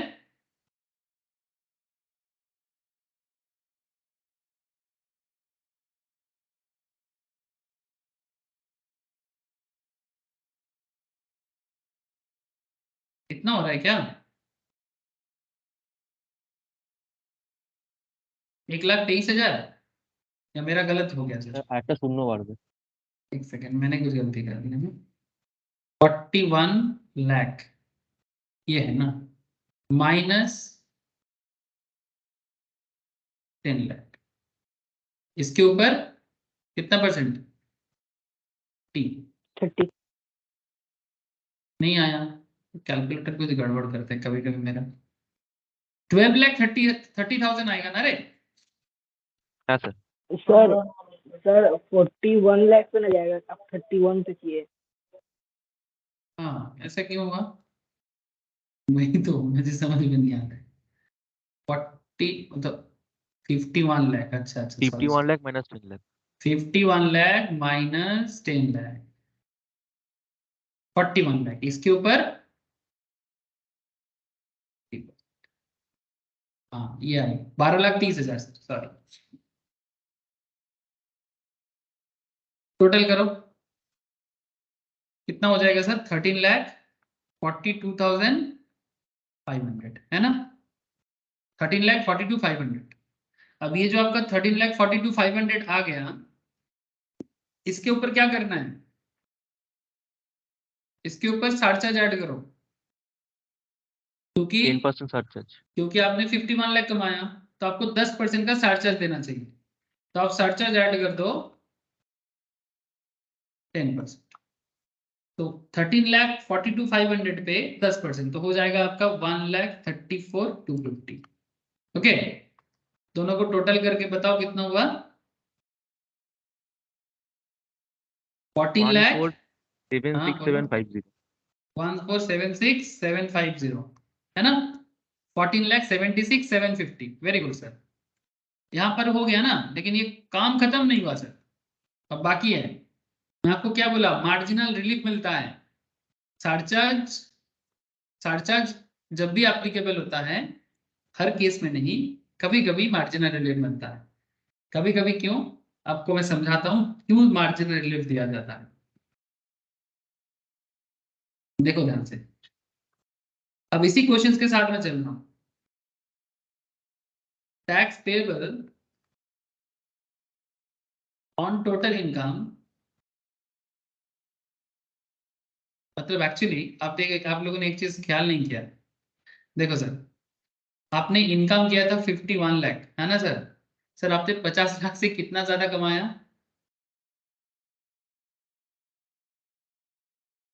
आपने 50 लाख से कितना एक्स्ट्रा 1 लाख। कमाया? 1 लाख। आपका टैक्स एक्स्ट्रा कितना ले लिया? इधर देखो, 10% जो चार्ज आपको लगाया 1,34,250।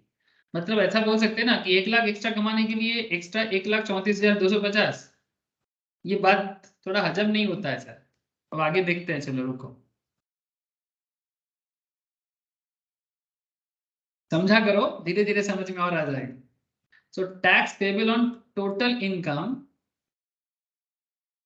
ऑफ 50 लाख। अब क्या करना है आपको? अगर बंदा, अगर ये जो मिस्टर जो भी है, मिस्टर जो भी करवा लो, ये जो मिस्टर है, इनका इनकम अगर 50 लाख तक होता, तो इनको कितना टैक्स देना पड़ता? ध्यान से देखो सर,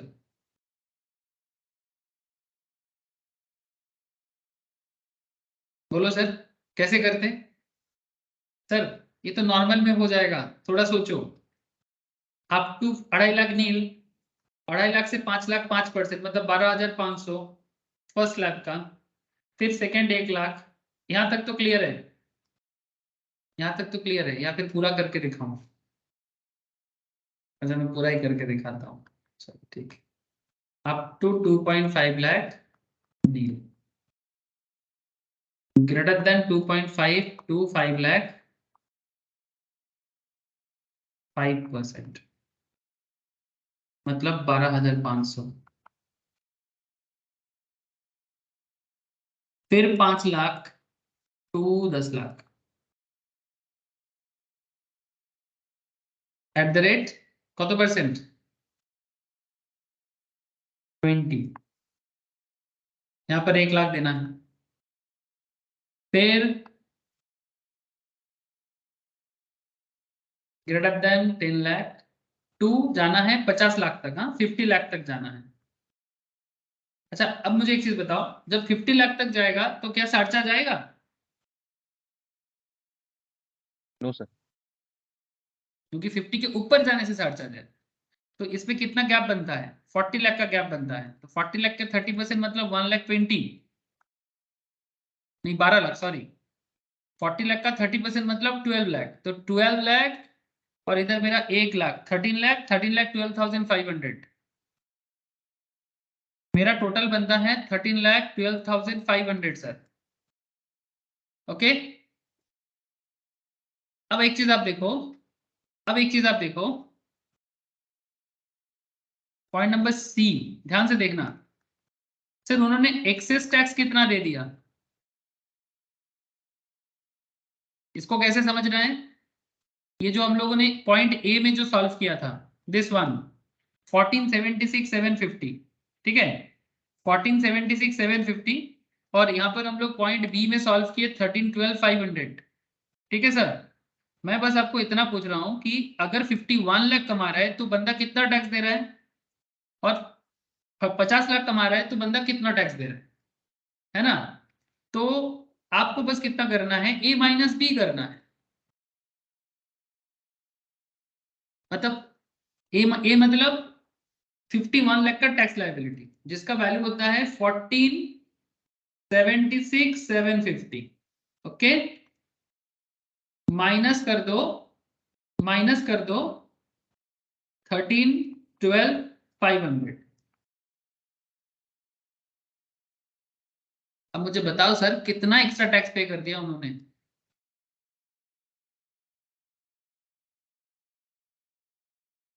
अरे 14,76,750 माइनस 13,12,500, कितना एक्स्ट्रा टैक्स पे कर दिया।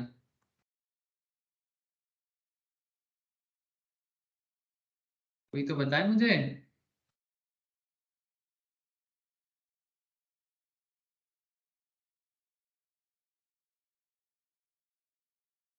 कोई कनेक्टेड नहीं है क्या।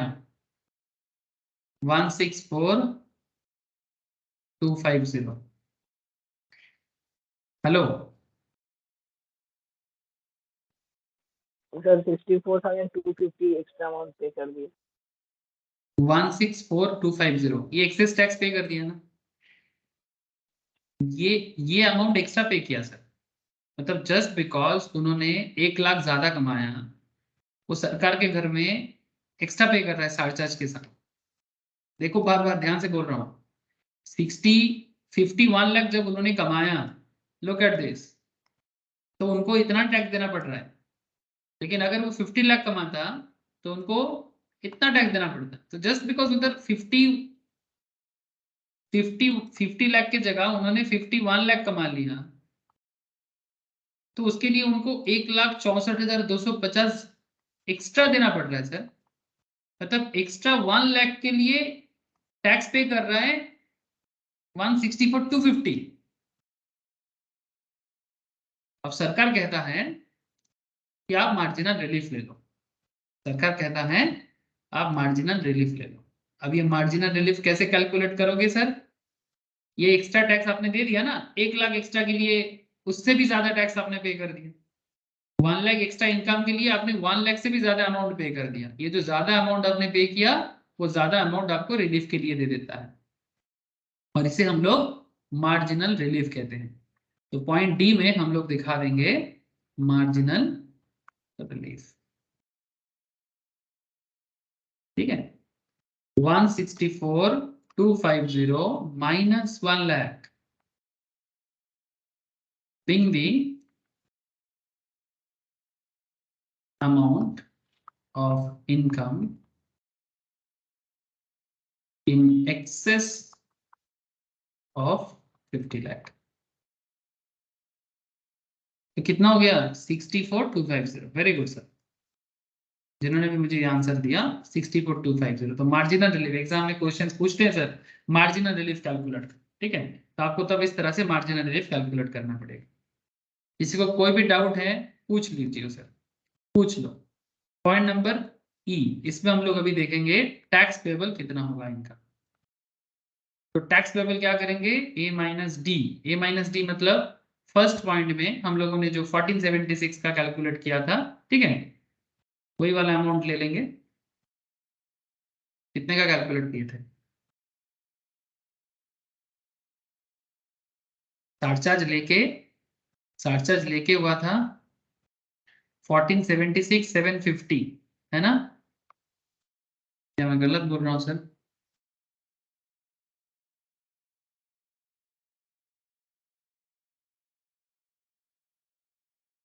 चार्ज लेके मेरा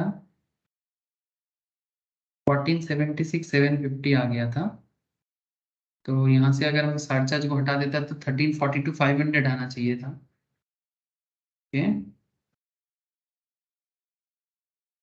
तो टैक्स पेबल हो जाएगा ए माइनस टी। तो ए है तो 1476,750, वहां से मार्जिनल रिलीफ चला जाएगा। तो कितना हो रहा है रे?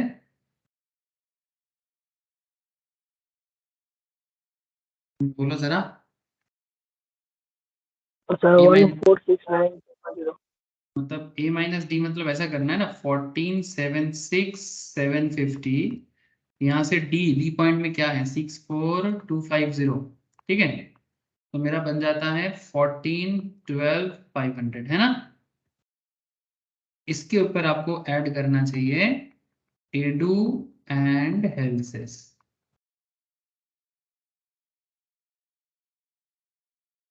कितना? @4%। तो 1412,500 पे 4% लगाओ ना सर।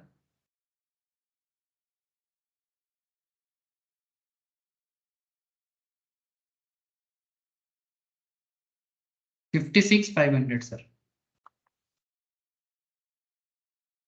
टोटल करो 1469,000। ये हो जाएगा आपका टैक्स लायबिलिटी। तो सर हम लोग दो चीज सीखे यहाँ पर, है ना सर। हम लोग यहाँ पर दो चीज सीखे। एक चीज हम लोगों ने ये सीखा,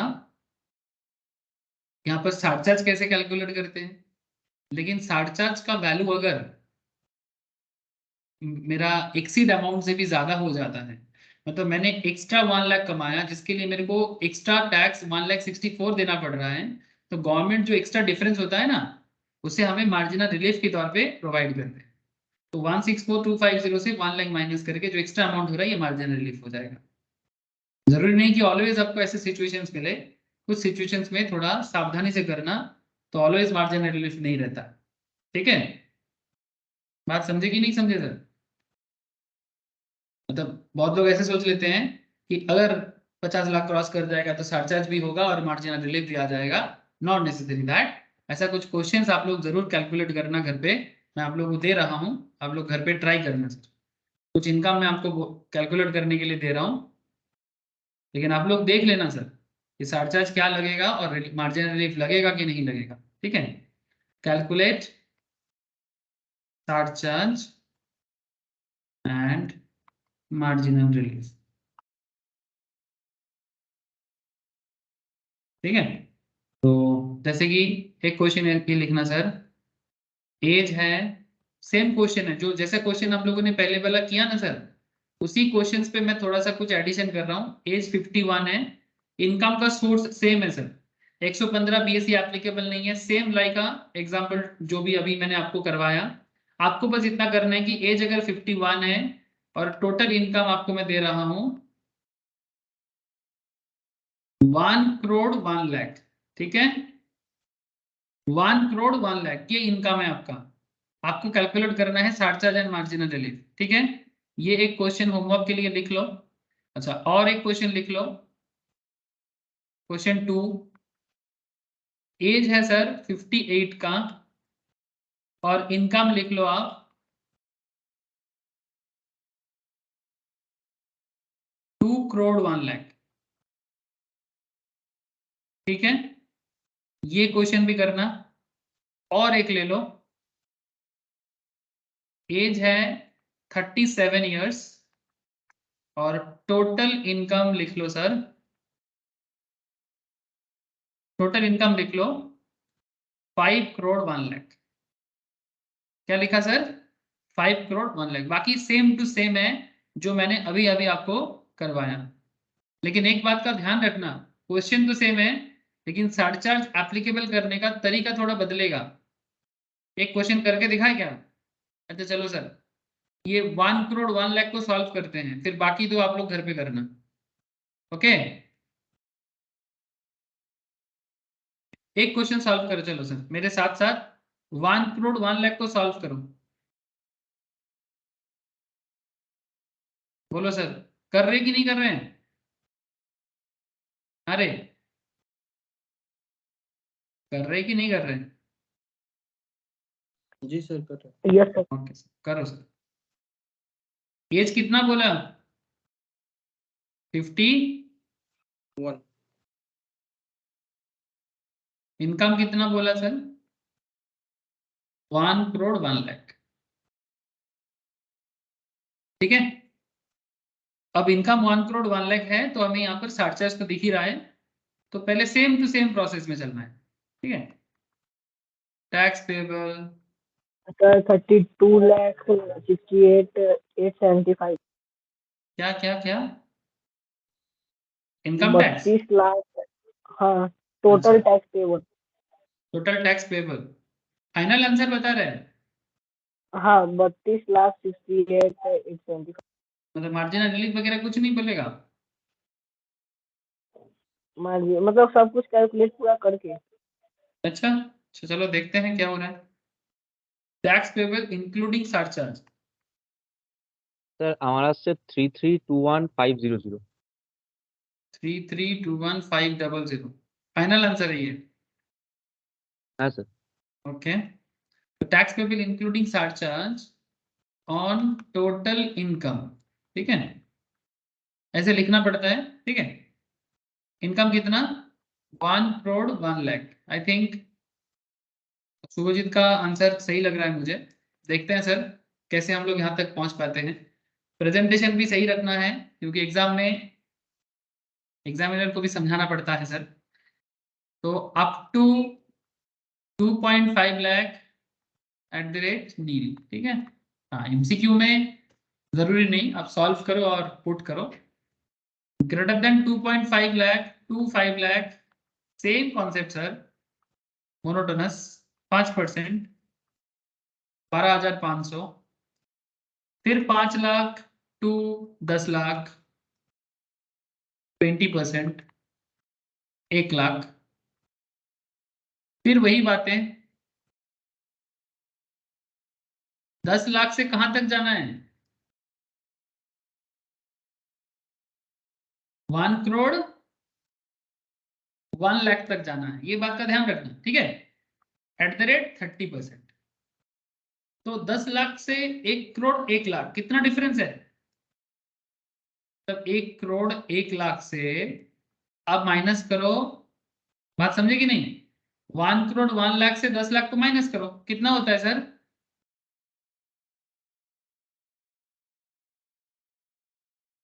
अरे 1 करोड़ 1 लाख से 10 लाख को माइनस करो, 91 लाख। 91 लाख पे कितना लगाएंगे? 30%। सही बोला कि नहीं? 27,30,000 आया आप लोगों का? अरे हाँ सर। 27,30,000, ये सबको टोटल कर देते हैं तो मेरा मिल जाएगा, सॉरी 28,42,500। ओके, इसमें ऐड कर दो सरचार्ज। कितना सरचार्ज ऐड होगा?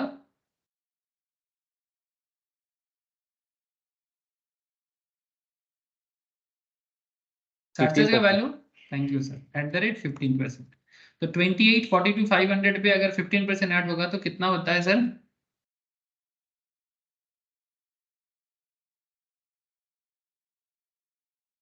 28,42,500, 15%, 426,375, 426,375। ओके, दोनों को टोटल करके मुझे बताओ कितना आ रहा है? 32,68,875। ये जवाब मुझे विश्वजीत से मिला था, यहां तक का। हाँ विश्वजीत, लेकिन अभी भी थोड़ी ना बात खत्म हुआ है सर। अब आपको ये बताना है कि अगर उनका इनकम, ये आंसर कंप्लीट नहीं है क्योंकि उनको मार्जिनल रिलीफ भी सर मिलेगा। थ्री बोलो। Three two one five double 33,21,500, yes sir. Tax payable on total income, अब इसको भी करो। मतलब अगर उनका इनकम 1 करोड़ 1 लाख ना होके सिर्फ 1 करोड़ होता, तो फिर उनको 1 लाख एक्स्ट्रा के लिए एक्स्ट्रा टैक्स नहीं देना पड़ता, है ना। लेकिन अभी ये चेक करना है कि अगर इनकम 1 करोड़ तक होता तो उनका टैक्स लायबिलिटी क्या होता, है ना। तो टैक्स लायबिलिटी चेक करने के लिए क्या करना चाहिए, मैं शॉर्टकट करूं सर। अप टू 2.5 नील, 2.5 लाख से 5,12,500, 5 लाख से 10 लाख 20%, 1 लाख, है ना। और 10 लाख से 1 करोड़ का डिफरेंस होता है 90 लाख, है ना। 90 लाख पे ध्यान से समझ रहे हैं सर बात आपको, 90 लाख पे 30%, तो मेरा बन जाता है 27 लाख। सर ये जो मैंने किया, किसी को डाउट है क्या? 2.5 लाख तक नील, 2.5 से 5, 5% तो 12,500, 5 से 10 लाख 20% तो होता है 1 लाख, और 10 लाख से 1 करोड़ तक होता है 90 लाख, उस पे लग रहा है 30%, तो हो रहा है 27 लाख। आप लोग नॉर्मल जैसे मैं कर रहा हूं ऐसा कर लो, मैं बस यहाँ पर शॉर्टकट में दिखाया। लेकिन ये खत्म नहीं हुआ, क्या इस पे सरचार्ज लगेगा?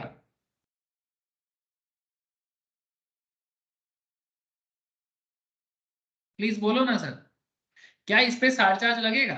हाँ सर, कितना? 10%। क्योंकि 50 लाख से 1 करोड़ के बीच में जाने से 10% सरचार्ज होता है। तो आप लोग जो भी टोटल होता है 28,12,500 पे आप 10% सरचार्ज लगाओ। ओके, স্যার বলছি এই বি নাম্বার পয়েন্টটাকে ভালো করে শো করতে হবে, মানে পুরো স্ল্যাব ধরে। ऑब्वियसली ऑब्वियसली ऑब्वियसली शो करना होगा, क्यों नहीं शो करोगे? अगर ऐसा ना भी करते हो तो कम से कम मैं जैसा किया इतना तो कर सकते हो, ये भी एग्जामिनर को समझ आ जाएगा।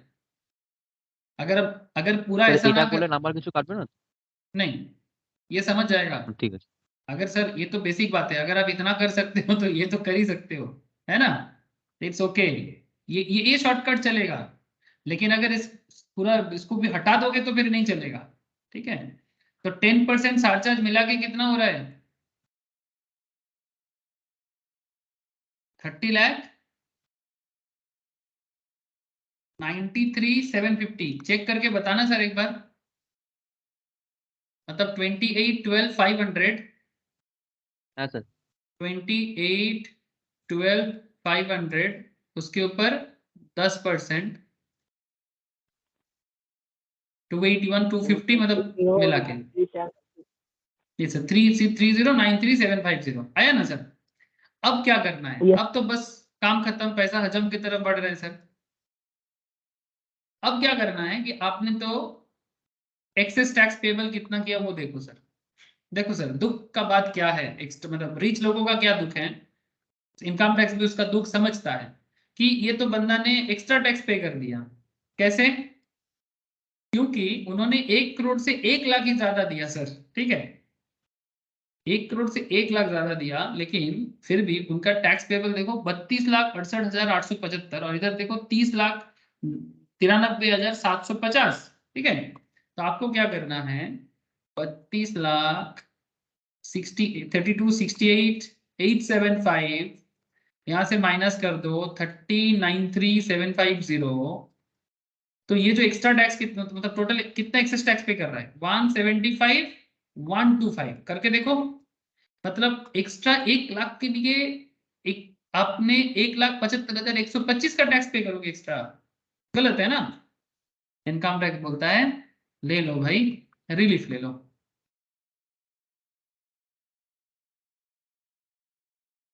कैसा रिलीफ मिलेगा? 175,125 माइनस 1 लाख, ओके। तो उनको 75,125 का रिलीफ मिलेगा, ठीक है। अगर एग्जाम में आपको मार्जिनल रिलीफ पूछता है तो भी आपको पूरा का पूरा कैलकुलेशन शो करना चाहिए, ठीक है। अच्छा ये हो गया डी पॉइंट। अब हमें लास्ट पॉइंट करना है ई, that is tax payable. Tax payable कैसे आएगा सर? ए पॉइंट में जो हुआ था वहां से मार्जिनल रिलीफ को माइनस कर दो, ठीक है। तो ए पॉइंट में मेरा वैल्यू था 32,68,875, यहां से रिलीफ का वैल्यू है 75,125, तो मेरा वैल्यू बनता है सर 31,93,750। Check it, okay.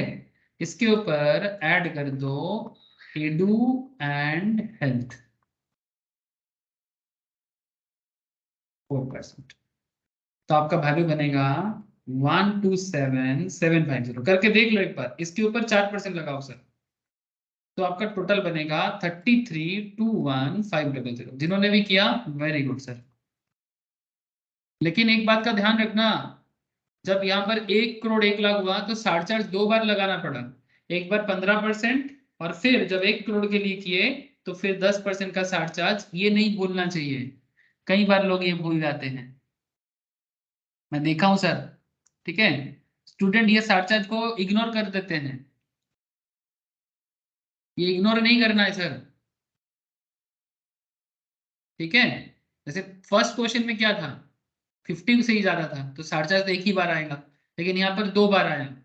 अब आपको जो क्वेश्चन मैंने घर के करने के लिए दिया, आप देखना यहाँ पर 3 बार साढ़े चार्ज आएगा, यहाँ पर शायद 4 बार साढ़े चार्ज आएगा। देख लेना सर करते करते। ओके, अच्छा, अगर ये साढ़े चार्ज और मार्जिनल रिलीफ समझ में आ जाए ना, फिर मैं कुछ और क्वेश्चंस भी देता हूँ साथ में, उसे भी घर पे ट्राई करना। ठीक है, जो थोड़ा सा हटके होगा बट आई थिंक हो जाना चाहिए। ठीक है, तो मार्जिनल रिलीफ का क्वेश्चंस तो मैंने आपको करवा दिया। ठीक है, मार्जिनल रिलीफ का क्वेश्चंस मैंने आपको करवा दिया, और आपको साढ़े चार्ज यूज कैसे करना है वो भी मैंने आपको बता दिया। ठीक है, लेकिन मार्जिनल रिलीफ का कुछ हटके टाइप ऑफ सवाल भी आपके सामने आ सकता है, जहां पर आपको मार्जिनल रिलीफ देने का जरूरत नहीं होता है। ठीक है, तो तब आपको ध्यान रखना है कि क्यों मार्जिनल रिलीफ वहां पर नहीं आएगा। ठीक है, अगर आप वहां पर वो नहीं समझ पाओगे तो दिक्कत में हो जाएगा सर। तो ये चीज आपको मैं आगे आगे क्वेश्चंस करा कुछ होमवर्क देता हूं, आप लोग उसे ट्राई करो, समझ में ना आए मैं तो समझाऊंगा ही। ठीक है सर, तो आज मैं इतना ही रखता हूं, बाकी बेसिक रिलेटेड और कुछ बातें हैं तो नेक्स्ट क्लास में करा के मैं देख लेता हूं कि अगर कुछ इंपॉर्टेंट बात है तो मैं करा दूंगा। ठीक है, अदरवाइज टोटल इनकम में भी मैं बहुत सारा बात कर रहा हूं आजकल, फिर मैं रेसिडेंशियल स्टेटस पे नेक्स्ट क्लास में चला जाऊँ। ठीक है सर, नेक्स्ट क्लास में मैं चला जाऊंगा रेसिडेंशियल स्टेटस पे। तो बस इस तरह से आप लोग प्रैक्टिस करते रहो, समझते रहो, सुनते रहो और इनकम टैक्स को बनाते रहो। ठीक है, होमवर्क देता हूं, घर पे जरूर ट्राई करें। ओके सर, आज इतना ही है सर बेसिक्स में। ठीक है फिर, tata. Thank you sir. Okay sir, bye. Bye sir. Okay sir, tata. Rakhi sir. Okay, Tata.